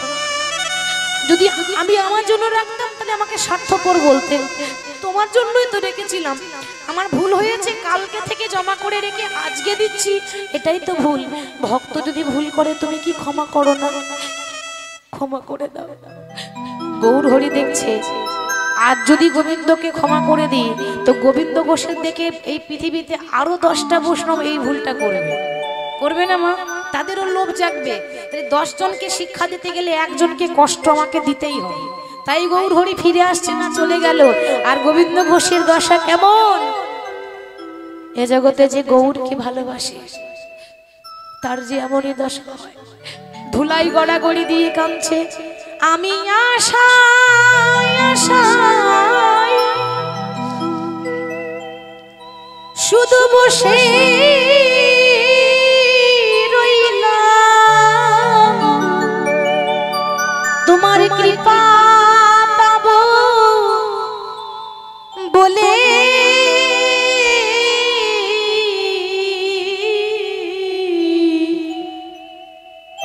হরে দিন কবে মোর হবে, আমি আশায় আশায় প্রভু বসে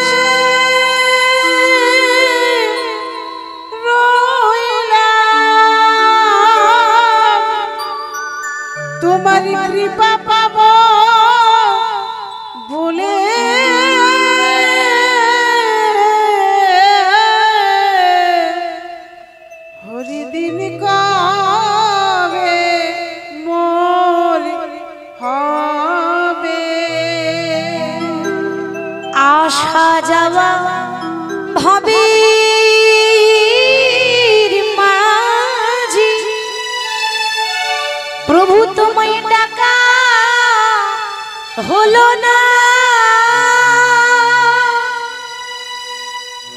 যা চাইবো বলে ভেবেছিলাম আমার চাওয়া হলো না। আসা যাওয়া ভাবে মাঝে তোমায় ডাকা হলো না, যা চাইব বলে ভেবেছিলাম তা চাওয়া হলো না। পার করবো ওগো পারে দয়াল তুমি, পারি করব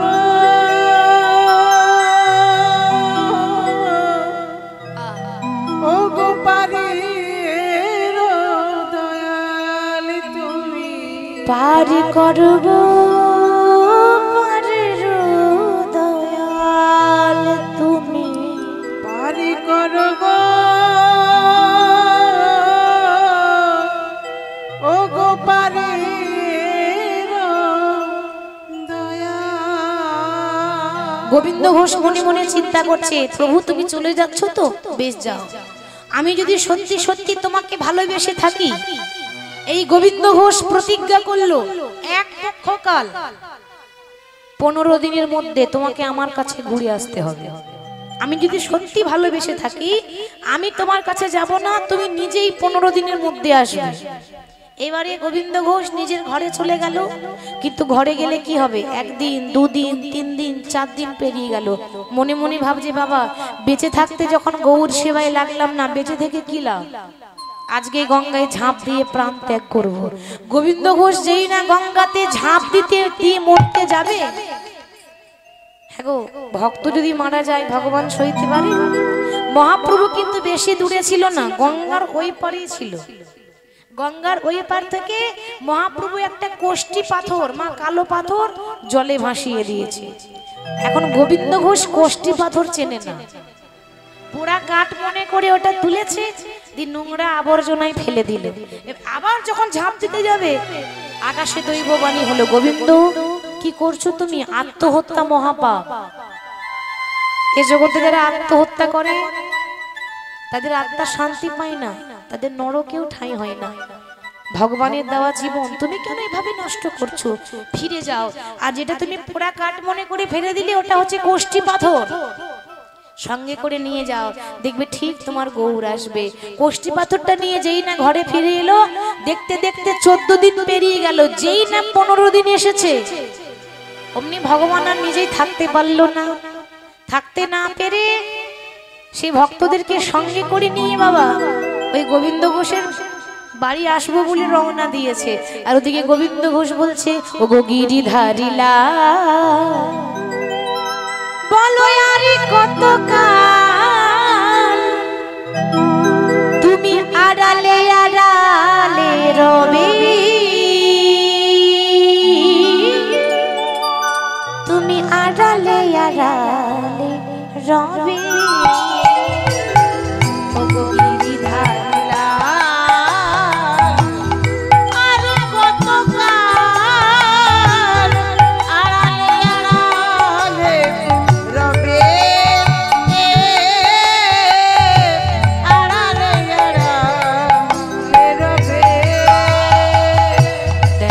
যদি নাই দেবে অগুণ নিরুদয়, তবে কেন আশা দিয়ে ভরালে হৃদয়। যদি নাই দেবে ও গো নিরুদয়, তবে কেন আশা দিয়ে ভরালে হৃদয়। প্রভু দেখা যদি নাই দেবে ওগো নিরুদয়, তবে কেন আশা দিয়ে ভরালে হৃদয়। দেখা যদি নাই দেবে ওগো নিরুদয়, তবে কেন আশা দিয়ে ভরালে হৃদয়।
কতদিন আসবে প্রভু, আর কতদিন পর তোমার দেখা পাবো। দেখতে না দেখতে হঠাৎ দেখলো কি 15 দিনের মধ্যে ওই গোবিন্দ ঘোষের দরজার সামনে হরে কৃষ্ণ হরে কৃষ্ণ। কে? আমার দরজায় কি হরে কৃষ্ণ বলে? যেই না দরজা খুলেছে দেখছে সাক্ষাৎ মহাপ্রভু দাঁড়িয়ে আছে। ছুটে গিয়ে চরণটা জড়িয়ে ধরেছে, প্রভু ও প্রভু তুমি আমায় ছেড়ে যাবে না? বলো বলো আমায় ছেড়ে কোনদিন যাবে না? ও গোবিন্দ, আসলে থাকতে পারলাম না বলেই তুই এসেছি। তা তুমি ওই গঙ্গায় ঝাঁপ দিয়ে মরতে গেছিলে না, তো কোষ্টি পাথর পেয়েছো, পাথরটা কোথায়? গোবিন্দ ঘোষ বলছে, ও প্রভু আমি গঙ্গায় ঝাঁপ দিতে মরতে গেছিলাম, তুমি কি করে জানলে? দেখো কাণ্ড, আমি জানবো না? তুমি ভাবছো আমি অনেক দূরে আছি বলে কোনো খবর পাই না? আমি তো তোমার মনের কথা জানি। তা পাথরটা কোথায়? ঘরের ভেতর থেকে পাথরটা নিয়ে আসতে বললো, আর পাথরটা কেটে মহাপ্রভু নিজের হাতে একটা মূর্তি তৈরি করলেন, নাম রাখলেন গোপীনাথ। শোনো, আজ থেকে তোমার গ্রাম মানে অগ্রদ্বীপ, এই অগ্রদ্বীপে তোমার বাড়ির মন্দিরে আমি গোপীনাথকে স্থাপন করে গেলাম, আমাকে এবার বিদায় দাও। সে কি? তার মানে তুমি আমার কাছে থাকবে না? দেখো গোবিন্দ, আমি থাকতে আসিনি, আমি এসেছিলাম কেন? এই গোপীনাথকে স্থাপন করতে। আমাকে বিদায় দাও। আর শোনো, আমার আদেশ, আজ থেকে যে গোপীনাথকে স্থাপন করলাম, জাগ্রত ঠাকুর গোপীনাথ, মানে কৃষ্ণের নাম গোপীনাথ ছিল, এই জাগ্রত ঠাকুর গোপীনাথ আজ থেকে প্রত্যেক দিন দিনে 4 বার সেবা দেব, দিনে 4 বার। আর যদি ত্রুটি হয়ে যায় তাহলে তোমার সর্বনাশ হবে। আর পারলে সংসার করে নিয়ে যুগল হয়ে প্রভুর আরাধনা করো। দেখো প্রভু যা বলবে তাই করবো, ওই বিয়ে টিয়ে করতে পারবো না। কেন? বিয়ে করলেই তো তোমাকে ভুলে যাবে। অনেকে বলে না বাবা সংসার করলেই তো ভগবান ভুলে যাবো, তার থেকে সংসারই করবো না। সংসার করলে ভগবানকে ভুলে না। কেন? আসলে পাকাল মাছ পাকে থাকে, পাক খেয়ে বড় হয়, কিন্তু মাছের গায়ে এতটুকু পাক লেগে থাকে না। আপনি সংসার করুন, অবশ্যই করুন, ছেলে মেয়ে নাতি নাতনি নিয়ে আনন্দে থাকুন, কিন্তু দেহটা দিয়ে দেন, মনটা দেবেন না। মন কাকে দেবেন? গিরিধরের চরণে। হরি বল। তা যাই হোক, সংসার করো আর দিনে 4 বার করে সেবা দিও, আর আমাকে বিদায় দাও। আচ্ছা তুমি কোথায় যাবে? কেন? আমি তো সেখানেই যাব। আমার মন মানে না, আমার মন মানে না, আমি যাব বৃন্দাবনে।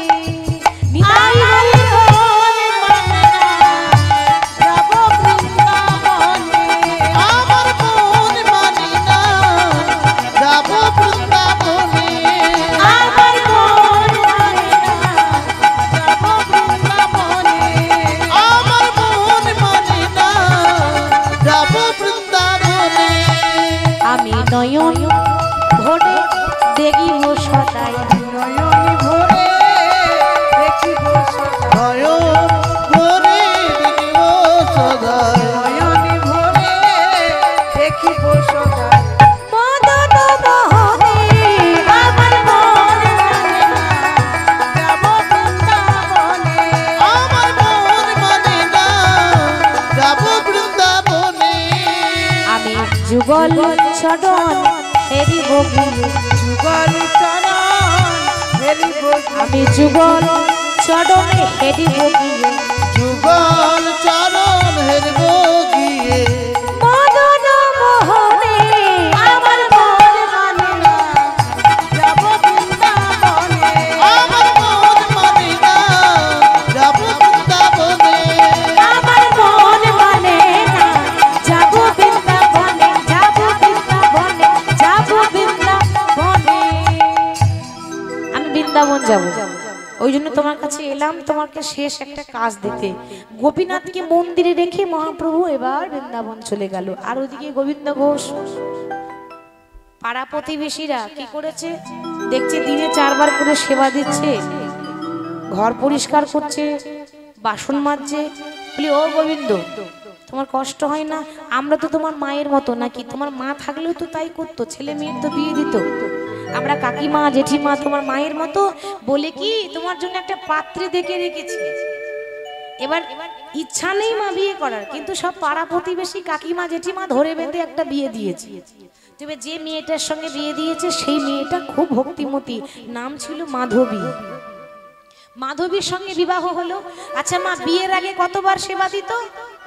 দিনে 4 বার। আর যেই না বিয়ে হয়ে গেল, হবেই না কেন, আদ্যা শক্তি মা মহামায়া দুর্গার আর এক অংশ হচ্ছে নারী। এই নারীর মুখের দিকে যে একবার তাকায় সে ভগবানকেও ভুলে যায়, মায়া মায়াই পুড়ে যায়। এটাই তো মায়ার সংসার। এখন গোবিন্দ ঘোষেরও তাই হলো বাবা। আমরা তো সাধারণ মানুষ, বড় বড় সন্ন্যাসী ওই মায়ার কাছে থরথর করে কাঁপে, তারাও মায়ায় পড়ে যায়। হরি বল। তো ওই বিয়ের আগে, বিবাহের আগে দিনে 4 বার সেবা দিত, বিয়ের পর সেবা হয়ে গেল দিনে 3 বার, একবার কমে গেল। 3 বার একবার কমে গেল। এবার হঠাৎ মাধবী হয়েছে গর্ভবতী, সংসার করছে, গর্ভবতী হয়েছে, দিন যায় মাস যায়। এবার যেই না বাবা গর্ভ পূর্ণ হয়েছে, যেই না তাদের ঘরে সন্তান এলো, আর এই সন্তানকে কোলে করে নিয়ে ওই ছেলের মুখ দেখতে দেখতে দিনে সেবা হয়ে গেল দিনে 2 বার, 2 বার কমে গেল। গোপীনাথ বলছে, ও তোমার জন্য আমি এখানে এলাম আর তুমি আমাকে ভুলে গেলে? যখন তোমার কেউ ছিল না, ছিলাম তখন আমি, এখন সব হয়েছে পর হয়ে গেলাম আমি। তখন কি বলতো? গৌর তুমি আমাকে ছেড়ে যেও না, গৌর আমি তোমাকে ছাড়া বাঁচবো না, কি গো বলতো? কোথায় গেল সেই ভক্তি? দেখলে তো এই সংসার মায়ার সংসার। তুমিও মায়াতে জড়িয়ে পড়লে। সংসার করতে বলেছিলাম কিন্তু মায়ায় পড়তে বলিনি, আর তুমি সেই ভুলটাই করেছিলে। আর এই যে সন্তানের জন্ম হয়েছে, মাধবী বলছে, কি গো স্বামী, তা আমাদের ঘরে ছেলে হয়েছে, ছেলের নাম রাখবে না? নিশ্চয়ই।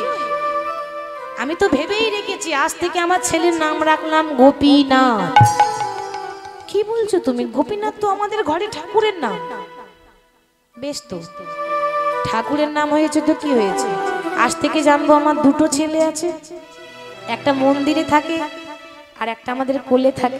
বাবা, বলা সহজ, করা সহজ নয়। বলতে 1 মিনিট লাগলো, কিন্তু কর্ম করতে বহু কষ্ট লাগে। একটা থাকবে আমার মন্দিরে ছেলে, আর একটা থাকবে আমার কোলের ছেলে, দুটোই আমার ছেলে গোপীনাথ। ওই গোপীনাথ মনে মনে ভাবছে, বাবা ছেলে যখন বলেছো, তখন আমিও দেখবো তুমি তোমার ওই ছেলেকে বেশি ভালোবাসো না এই ছেলেকে বেশি ভালোবাসো। শুরু হয়ে গেল পরীক্ষা। দেখতে দেখতে কোলের গোপীনাথ 5 বছর বয়স হয়েছে, 5 বছরের ছোট্ট গোপীনাথ। আর অমনি হঠাৎ ওই গোবিন্দ ঘোষ মাধবীকে বলছে, মাধবী অনেক দিন হয়ে গেল ভিক্ষায় যাইনি, একবার আমার ভিক্ষার ঝোলাটা এনে দাও তো। দেখুন মা, মানে তার শেষ জীবনীটা কত কষ্টের, একবার দেখুন, একবার ভিক্ষার ঝোলাটা এনে দাও তো। মাধবী ঘরের ভেতরে গিয়ে ভিক্ষার ঝোলাটা এনে তার হাতে দিয়েছে। আর সেদিনই ছিল দুজনের শেষ দেখা। এরপর আর কেউ কাউকে দেখতে পাইনি। স্বামী বলি, তাড়াতাড়ি ফিরে এসো, আমি অপেক্ষা করব। কিন্তু নিঃশ্বাসে তো বিশ্বাস নেই মা। কে কখন চলে যাবে কেউ বলতে পারে না, পারে কি? এই দেখা হলো, আর এই দেখবেন একটু পরে সে নেই। হরি বল। তা আজকে যখন ভিক্ষায় বেরিয়ে গেছে, ভিক্ষা থেকে ফিরে এসেছে, এবার ডাকছে, মাধবী কোথায় তুমি? এই দেখো কতদিন পর ভিক্ষায় বেরিয়েছি তো, দেখো কত তন্ডুল হয়েছে, তাড়াতাড়ি নাও, রান্না করো, বেলা হয়ে গেল যে, গোপীনাথের সেবা দিতে হবে তো। বারবার ডাকছে, কিন্তু মাধবী আর সাড়া দিচ্ছে না। মাধবী কোথায় তুমি? এত ডাকলাম সাড়া দিচ্ছ না কেন? ও নিশ্চয়ই ঠাকুর ঘরে আছে, একবার দেখি আসি তো। যেই না ঠাকুর ঘরে গেছে, দেখছে গোপীনাথের চরণে পড়ে আছে। আসলে মাধবী আর নেই, সে তো মৃত, সে মারা গেছে। দেখুন ভিক্ষায় যাওয়ার আগে ভালো দেখে গেল, ফিরে এসে কিন্তু নেই। কিন্তু গোবিন্দ ঘোষ এখনো বুঝতে পারছে না যে আমার মাধবী মারা গেছে। ও মাধবী, আরে কত প্রণাম করবে, তখন থেকে শুধু প্রণামই করছে, এবার ওঠো, দেখো আমি তন্ডুল নিয়ে এসেছি, রান্না করো, গোপীনাথের সেবা দাও। তাতেও সাড়া দিচ্ছে না। কি ব্যাপার, আমার মাধবী তো এরকম করে না। মাধবীর যেই না হাতটা ধরেছে, দেখছে অঙ্গ শীতল, মানে ঠান্ডা হয়ে গেছে, নাসিকায় নিঃশ্বাস বন্ধ। মানুষ যখন মারা যায় সর্ব অঙ্গ ঠান্ডা হয়ে যায়, একদম শীতল, নিঃশ্বাস বন্ধ হয়ে যায়, তখনই বুঝতে হবে সে পরলোকে গেছে। তো যখনই দেখছে নিঃশ্বাস নেই, সর্বাঙ্গ শীতল হয়েছে, মাধবী তোমার নাসিকায় নিঃশ্বাস নেই কেন? তোমার নিঃশ্বাসটা বন্ধ হয়ে গেছে, কি ব্যাপার? ও মাধবী, মাধবী, মাধবী, তুমি এমন করতে পারো না, তুমি আমায় ছেড়ে যেতে পারো না। যখন তোমাকে বিবাহ করে নিয়ে এসেছিলাম, শুধু মাধবী নয়, এ জগতে আমাদের কথাও বলি, বিবাহ করে নিয়ে আসে তখন কথা দেয় সারা জীবন তোমার পাশে থাকবো, দুঃখেও থাকবো, সুখেও থাকবো। কিন্তু মা, কথাটা রাখতে পারি? কথাটা রাখতে পারি? এখন যদি আমার ডাক চলে আসে, আমি যে কথাগুলো দিয়েছিলাম আর রাখতে পারবো না। হরি বল। তো মাধবী, তুমি কথা দিয়েছিলে সারা জীবন পাশে থাকবে, সুখে থাকবে, দুঃখে থাকবে, আজকে তুমি আমাকে মাঝ রাস্তায় হাতটা ছেড়ে চলে যেতে পারো না মাধবী, একবার সারা দাও। তুমি আমাকে মাঝ পথে ছেড়ে দিয়ে চলে গেলে। আচ্ছা, আমার কথা নাই বা ভাবলে, 5 বছরের ছেলেটার কথা তো একবারও ভাবতে পারতে মাধবী? ও কাকে মা বলে ডাকবে? ছোট্ট ছেলে যে অনাথ হয়ে যাবে, আমি কি তোমার মতো করে ওকে ভালোবাসতে পারবো? ফিরে এসো, একবার কথা বলো, একবার সাড়া দাও। গোটা গ্রামের মানুষ এসে বোঝাচ্ছে, গোবিন্দ, যে চলে যায় সে ফিরে আসে না। তোমার স্ত্রী চলে গেছে, তুমি একটু শক্ত হও, তো ভেঙে পড়ো না। আরে তোমার কেউ নেই কে বলেছে? তোমার স্ত্রী নেই তো কি হয়েছে? তোমার 5 বছরের ছেলে গোপীনাথ তো আছে, ও তো তোমাকে যখন বাবা বলে ডাকবে, তোমার সব দুঃখ তুমি ভুলে যাবে। বাবা, আমাদের কোনো বিপদ হলে তো সবাই সান্ত্বনা এটাই দেয়, কিন্তু যার হয় সেই জানে। এবার আমরা তো সান্ত্বনা দিতে হয়, কর্তব্য অবশ্যই সবাই দেয়, সান্ত্বনা দিয়ে চলে যাচ্ছে বাবা। এবার স্ত্রী মারা গেছে, এখনো 1 মাস হলো না, এখনো 1 মাস পুরো হলো না। কোলের ছেলে গোপীনাথ বলছে, বাবা, ও বাবা, আমার মা কোথায়? কি করে ভোলাবে তাকে? এ জগতে সবারই মা আছে, আমার মা নেই কেন? এ জগতে যে মা হারিয়েছে সেই জানে মা হারাবার দুঃখ কাকে বলে, মা হারালে কষ্ট কাকে বলে। ও বাবা, আমার মা নেই কেন? সবারই তো মা আছে, আমার মা কোথায়? তোর মা, তোর মা আমি বলতে পারবো না। ওই যে পাথরটা দেখছিস না, মানে ভগবান বলে না রাগ করেছে, বলে পাথর। ওই যে মন্দিরে দেখছিস না, ওই যে কালো পাথরটা, ওকে গিয়ে জিজ্ঞাসা কর, ওই পাথরটা জানে তোর মা কোথায়। ছোট্ট ছেলে গোপীনাথের চরণে লুটিয়ে পড়েছে, দিয়ে চরণ দুটো জড়িয়ে ধরেছে। গোপীনাথ, বলতে পারো আমার মা কোথায়? বলে দাও হে গোপীনাথ, বলো কোথায় আমার মা? বলে দাও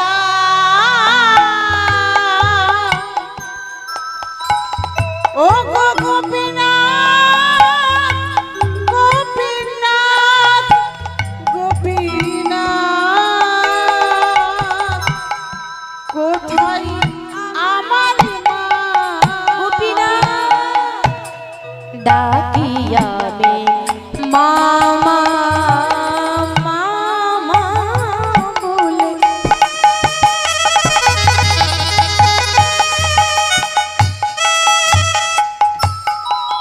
আমার মা যে আমার নাই না বলে, আজ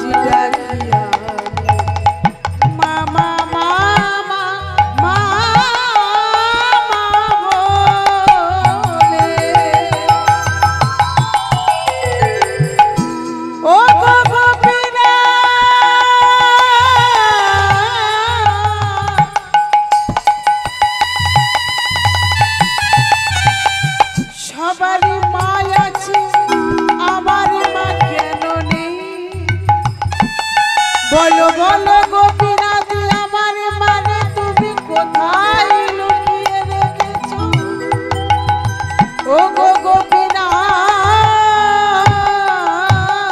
গোপীনাথ ডাকিয়া মামা বলে আজ মাঝে আমায় নেই না করে গোপীনাথ ওগো হারিয়ে গেছে মাঝে হারিয়ে গেছে মাঝে আমার আমি খুঁজে পেলাম না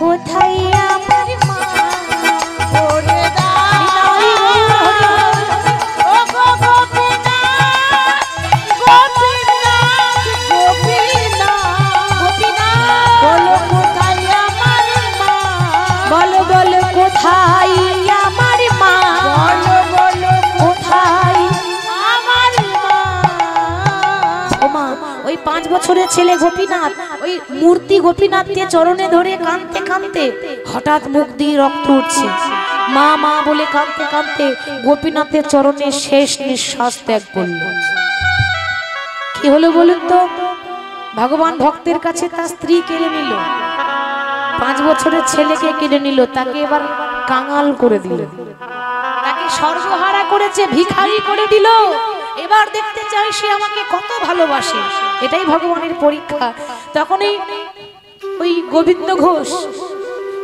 5 বছরের ছেলে গোপীনাথ যেই না বাবা ওই গোপীনাথকে কোলে নিতে গেছে অমনি দেখছে গোপীনাথ নেই সে মারা গেছে চিৎকার করে বলে উঠলো গৌর হরি এ কি করলে তুমি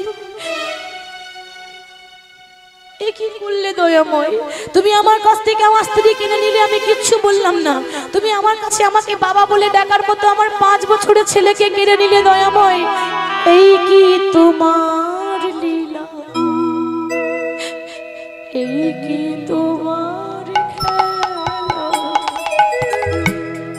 এই কি তোমার লীলা প্রভু এই কি তোমার খেলা প্রভু এই কি তোমার লীলা এই কি তোমার খেলা প্রভু এই কি তোমার লীলা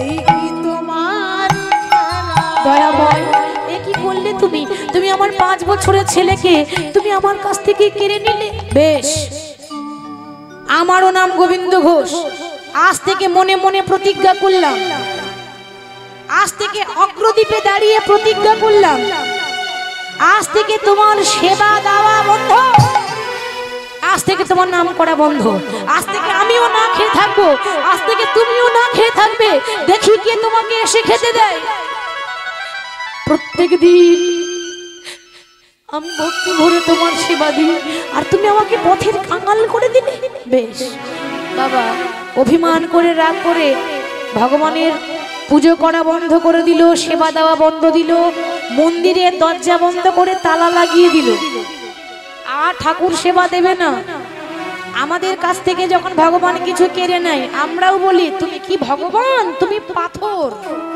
বলি না বাবা ভগবান কাউকে কাঁদায় না মানুষ নিজের কর্মের ফল নিজে ভোগ করে আমরা শুধু শুধুই তাকে দোষ দিই তবে হ্যাঁ পরীক্ষা করে ভক্তকে যে কতটা ভালোবাসে পরীক্ষা করার পর আবার সে ভক্তকে সর্বস্ব দিয়ে দেয় তার প্রমাণ দেখুন কোলের ছেলে গোপীনাথকে গঙ্গার তীরে সমাধি দিয়ে এসেছে ফিরে এসেছে 4 দিন হয়ে গেল কিছু খাইনি পাগলের মতো পড়ে আছে বাবা যে মানুষটার স্ত্রী মারা গেল 1 মাস পর ছেলে মারা গেল সেই মানুষটা কেমন থাকবে গো পাগল হয়ে গেছে আজকে সে খাওয়া দাওয়া বন্ধ করে দিয়েছে সে নিজেও খায় না গোপীনাথকেও খেতে দেয় না 4 দিন যখন হয়ে গেল না খেয়ে বিছানায় পড়ে আছে তখন এই মন্দিরের গোপীনাথের একটু দয়া হলো মনে মনে ভাবছে আরে আমাকে ভালোবেসে আজ তাকে রাস্তার ভিখারি হয়ে যেতে হলো ভক্ত দেখে না আমাকে ভালোবাসলে কত কষ্ট করতে হয় গোবিন্দ ঘোষের দিকে তাকিয়ে দেখে না, যে আমাকে ভালোবাসবে তার দশা এরকমই হয়। এবার ওই মন্দিরের গোপীনাথ 5 বছরের বালকের রূপ নিয়ে এসে ওই গোবিন্দ ঘোষের ঘরে এসে বলছে, বাবা, ও বাবা, কে কে আমাকে বাবা বলে ডাকে? আমাকে তো বাবা বলে ডাকার মতো কেউ নেই। আমার 5 বছরের ছেলে, সে তো মারা গেছে, 4 দিন আগে সমাধি দিয়ে এসেছে, তাহলে আমাকে বাবা বলে কে ডাকে? বাবা, আমি এসেছি তোমার গোপীনাথ। ও, আমি বেঁচে আছি না মরে গেছি দেখতে এলি? তোমার বুঝে নিয়েছে যে মন্দিরের গোপীনাথ এসেছে। আমি বেঁচে আছি না মরে গেছি তুই দেখতে এলি? বাবা, এমন কথা বলো না গো, তোমার কষ্ট কি আমি সইতে পারি? চুপ কর, তুই আমাকে বাবা বলে ডাকবি না। এই জগতে প্রত্যেকটা মা বাবা ভগবানের কাছে সন্তান চায়, কেন জানিস? সারা জীবন ভাত দেখ বা না দেখ, মরে যাবার পর মুখে আগুন তো দেবে। তুই তো আমাকে কাঙাল করে দিলি রে, আমার মুখে আগুন দেওয়ার মতো কাউকে রাখলি না, আবার বাবা বলে ডাকতে এসেছিস। বাবা, মানুষ সবসময় আমাকে ভুল বোঝে, বলে আমি ভগবান, আমি নাকি কাঁদাই। একবার ভেবেছো যখন তোমার ছেলে হলো, তুমি যখন নাম রাখলে গোপীনাথ, সেদিন কি বলেছিল? আজ থেকে আমার 2টো ছেলে, একটা কোলের ছেলে, একটা মন্দিরের ছেলে। আচ্ছা বাবা, এবার তুমি একটা কথা বিচার করে বলবে, এ জগতে কোনো বাবার যদি 2টো ছেলে থাকে, এ জগতে কারো যদি 2টো ছেলে থাকে, একটা ছেলে যদি মারা যায়, বাবা আরেকটা ছেলে কি না খেয়ে থাকে? কি গো, একটা ছেলে যদি মারা যায় আরেকটাকে আপনি না খাইয়ে রাখবেন? বাবা, তুমি যে বলেছিলে তোমার 2টো ছেলে আছে, যখনই তোমার ছেলেটা মরে গেল তখনই তুমি মন্দিরের দরজা বন্ধ করে দিলে। 4 দিন হয়ে গেল আমি কিছু খেতে পাইনি, আমায় কিছু খেতে দাও না বাবা। তোমার ছেলেটা যেই না মরে গেল, তুমি অমনি আমাকে আর খেতে দিলে না, মন্দিরের দরজা বন্ধ করে দিলে। একবারও ভাবলে যে তোমার ওই ছেলেটা মরে গেছে, তোমার এই ছেলেটা যে এখনো না খেয়ে আছে, আমায় ভালোবাসতে পারে না। এ জগতের মানুষ যদি ভালোবাসতে পারতো তাহলে বুঝতে পারতো আমি কাউকে কষ্ট দিই না। হরি বল। দেখলাম তুমি কতটা ভালোবাসতে পেরেছো। গোবিন্দ ঘোষ নিজের ভুল স্বীকার করে বলছে, গোপীনাথ আমার ভুল হয়েছে। সত্যি তো তাই, আমি সত্যি স্বার্থপর। আমার ছেলেটা যেই না মরে গেল অমনি মন্দিরে তালা লাগিয়ে দিলাম, একবারও দেখলাম না যে আমার ওই গোপীনাথ 4 দিন ধরে না খেয়ে আছে। তুই আমায় ক্ষমা করে দিস। আচ্ছা আমার একটা কথা রাখবি? বলো বাবা, কি কথা রাখতে হবে? তুই যখন আমাকে বাবা বলে ডাকলি, এই বাবার একটা শেষ ইচ্ছা পূর্ণ করে দে। আমার এই ঠাকুর ঘরে করতাল আছে, একটু করতালটা একটু এনে দিবি। স্বয়ং গোপীনাথ করতাল এনেছে। আচ্ছা করতাল নিয়ে কি করবি? প্রতিদিন তো আমি তোকে তোর কানের কাছে নাম শুনিয়ে দিতাম, আজ আমার ইচ্ছা আছে তুই একটু আমার কানের কাছে নাম শুনিয়ে, আমি যেন ভালোই ভালোই নাম শুনতে শুনতে চলে যেতে। আর পাচ্ছি না ওরে, আর যে সহ্য হচ্ছে না, আর এই কষ্ট সহ্য হয় না। তুই একবার আমার ইচ্ছাটা পূর্ণ করে দে। ভগবান মনে মনে ভাবছে, ভক্তরা তো আমাকে নাম শুনিয়ে দেয়, কিন্তু আমি আমার ভক্তকে নাম শোনাবার সুযোগটাই পাই না। আর পেয়েছি যখন, তখন নিশ্চয়ই নাম শোনাবো। বাবা তুমি আমার কোলে মাথা দিয়ে শুয়ে পড়ো, আমি তোমার খোকা গোপীনাথ, তোমার মন্দিরের গোপীনাথ, আমি তোমাকে নাম শুনিয়ে দিচ্ছি। বাবা যেই না কোলে মাথা দিয়ে শুয়েছে, অমনি ঠাকুর গোপীনাথ নাম শোনাচ্ছে, হরে কৃষ্ণ হরে কৃষ্ণ কৃষ্ণ কৃষ্ণ হরে হরে, হরে হরে রাম রাম হরে হরে, হরে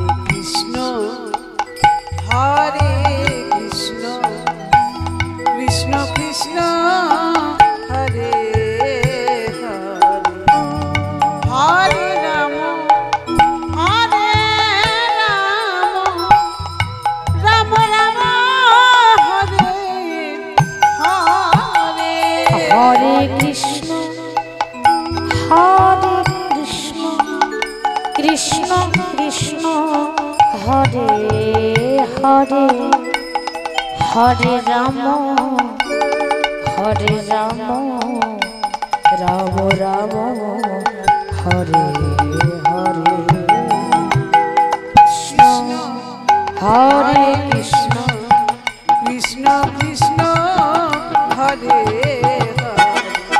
হরে রাম হরে রাম রাম রাম হরে হরে হরে কৃষ্ণ হরে কৃষ্ণ কৃষ্ণ কৃষ্ণ হরে হরে হরে রাম হরে রাম রাম রাম হরে হরে হরে কৃষ্ণ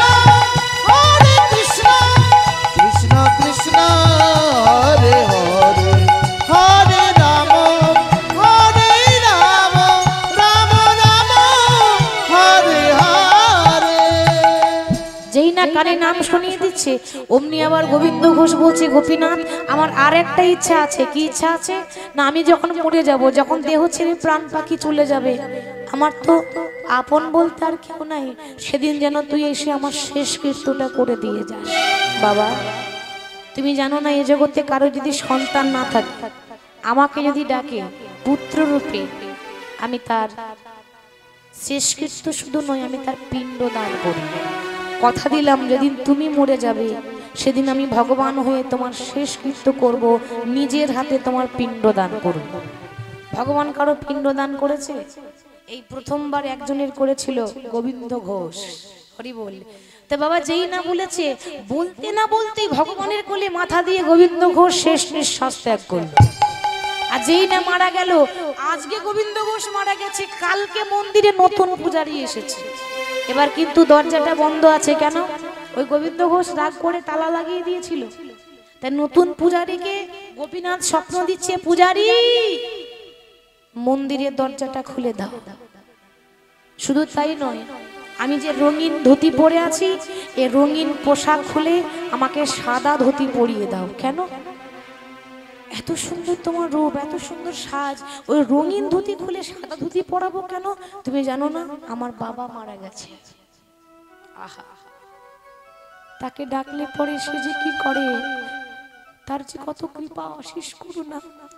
এ জগতে বাবা মা মারা গেলে ছেলেরা কি করে? বাবা অসহ্য করে না, পালন করে তো অসহ্য পালন, সাদা পোশাক পরে, যতদিন অসহ্য চলবে রঙিন বস্ত্র পরবে না। ভগবান সাদা ধুতি পরেছে, অসহ্য পালন করবে। শুধু তাই নয়, মনে রেখো পূজারি, তোমাকে দিয়ে কাজটা করাবো, স্বপ্ন দিচ্ছে, আর কেউ তো জানে না। আজ থেকে 1 মাস অসহ্য পালন করার পর নিজের হাতে ভোজ কাজ করব। ভোজ কাজ করার পর তুমি যেন গোটা গ্রামে ঘরে ঘরে নিমন্ত্রণ করবে, করাবো তোমাকে দিয়ে, কিন্তু করব আমি। আমি আমার বাবার ভোজকার করব, আর বাবার শেষ ইচ্ছা ছিল পিণ্ড দান করা, অবশ্য করব। 1 মাস অসহ্য পালন করলেন। পূজারি ঘরে ঘরে গিয়ে নিমন্ত্রণ করেছে। কেন? তার শেষকৃত্য হবে। শেষকৃত্য করার জন্য শ্রাদ্ধ সম্পূর্ণ করেছে। গোবিন্দ ঘোষের শ্রাদ্ধ সম্পূর্ণ করার পর ভগবান কথা দিয়েছিল কি পিণ্ড দান করবে। তাই শ্রাদ্ধ সম্পূর্ণ করে গঙ্গার ঘাটে গিয়ে গোপীনাথ দাঁড়িয়ে আছে। দাঁড়াইল গোপীনাথ, নিতাই গৌর হরি বল।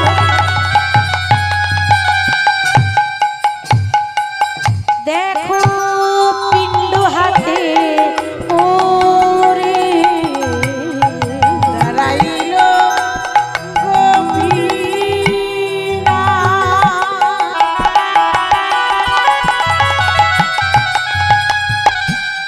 ভক্তের মনোবাসনা পূরণ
গোবিন্দ ঘোষের নামে তার পুত্র তো নয়, জগতের মালিক কৃষ্ণ তার ছেলে হয়ে পিণ্ডদান করছে।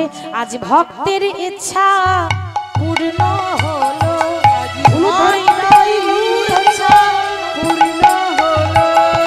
ভগবান নিজের হাতে পিণ্ড দিল। আজ ভক্তের ইচ্ছা পূর্ণ হলো, ভগবান নিজের হাতে পিণ্ড দিল, ভক্তের ইচ্ছা পূর্ণ হলো। ভক্তের ইচ্ছা পূর্ণ হলো আর ভক্তের আত্মা ওই পরমাত্মার সঙ্গে মিলিয়ে গেল, বৈকুণ্ঠ প্রাপ্ত হলো। তাহলে এখানে এই লীলাতে আমরা প্রমাণ পেলাম, ডাকার মতো ডাকলে কারো যদি সন্তান না থাকে ভগবান নিজে এসে তার পিণ্ড দান করে যায়। গোবিন্দ ঘোষের মতো যদি ভালোবাসা যায়, তো যাই হোক, আত্মার সঙ্গে পরমাত্মার মিলন হলো, আমরাও ভক্তের সঙ্গে ভগবানকে মিলিয়ে দেব। তাই সবাই আনন্দ সহকারে দুটি বাহু তুলে সবাই দাঁড়াবেন, সবাই দাঁড়াবেন, হ্যাঁ, দাঁড়িয়ে গিয়ে দুটি বাহু তুলে গাইবেন।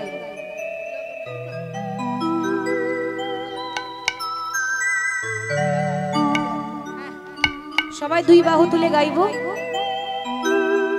রাধে রাধে জপা করো, কৃষ্ণ নামে রস পিয়া করো।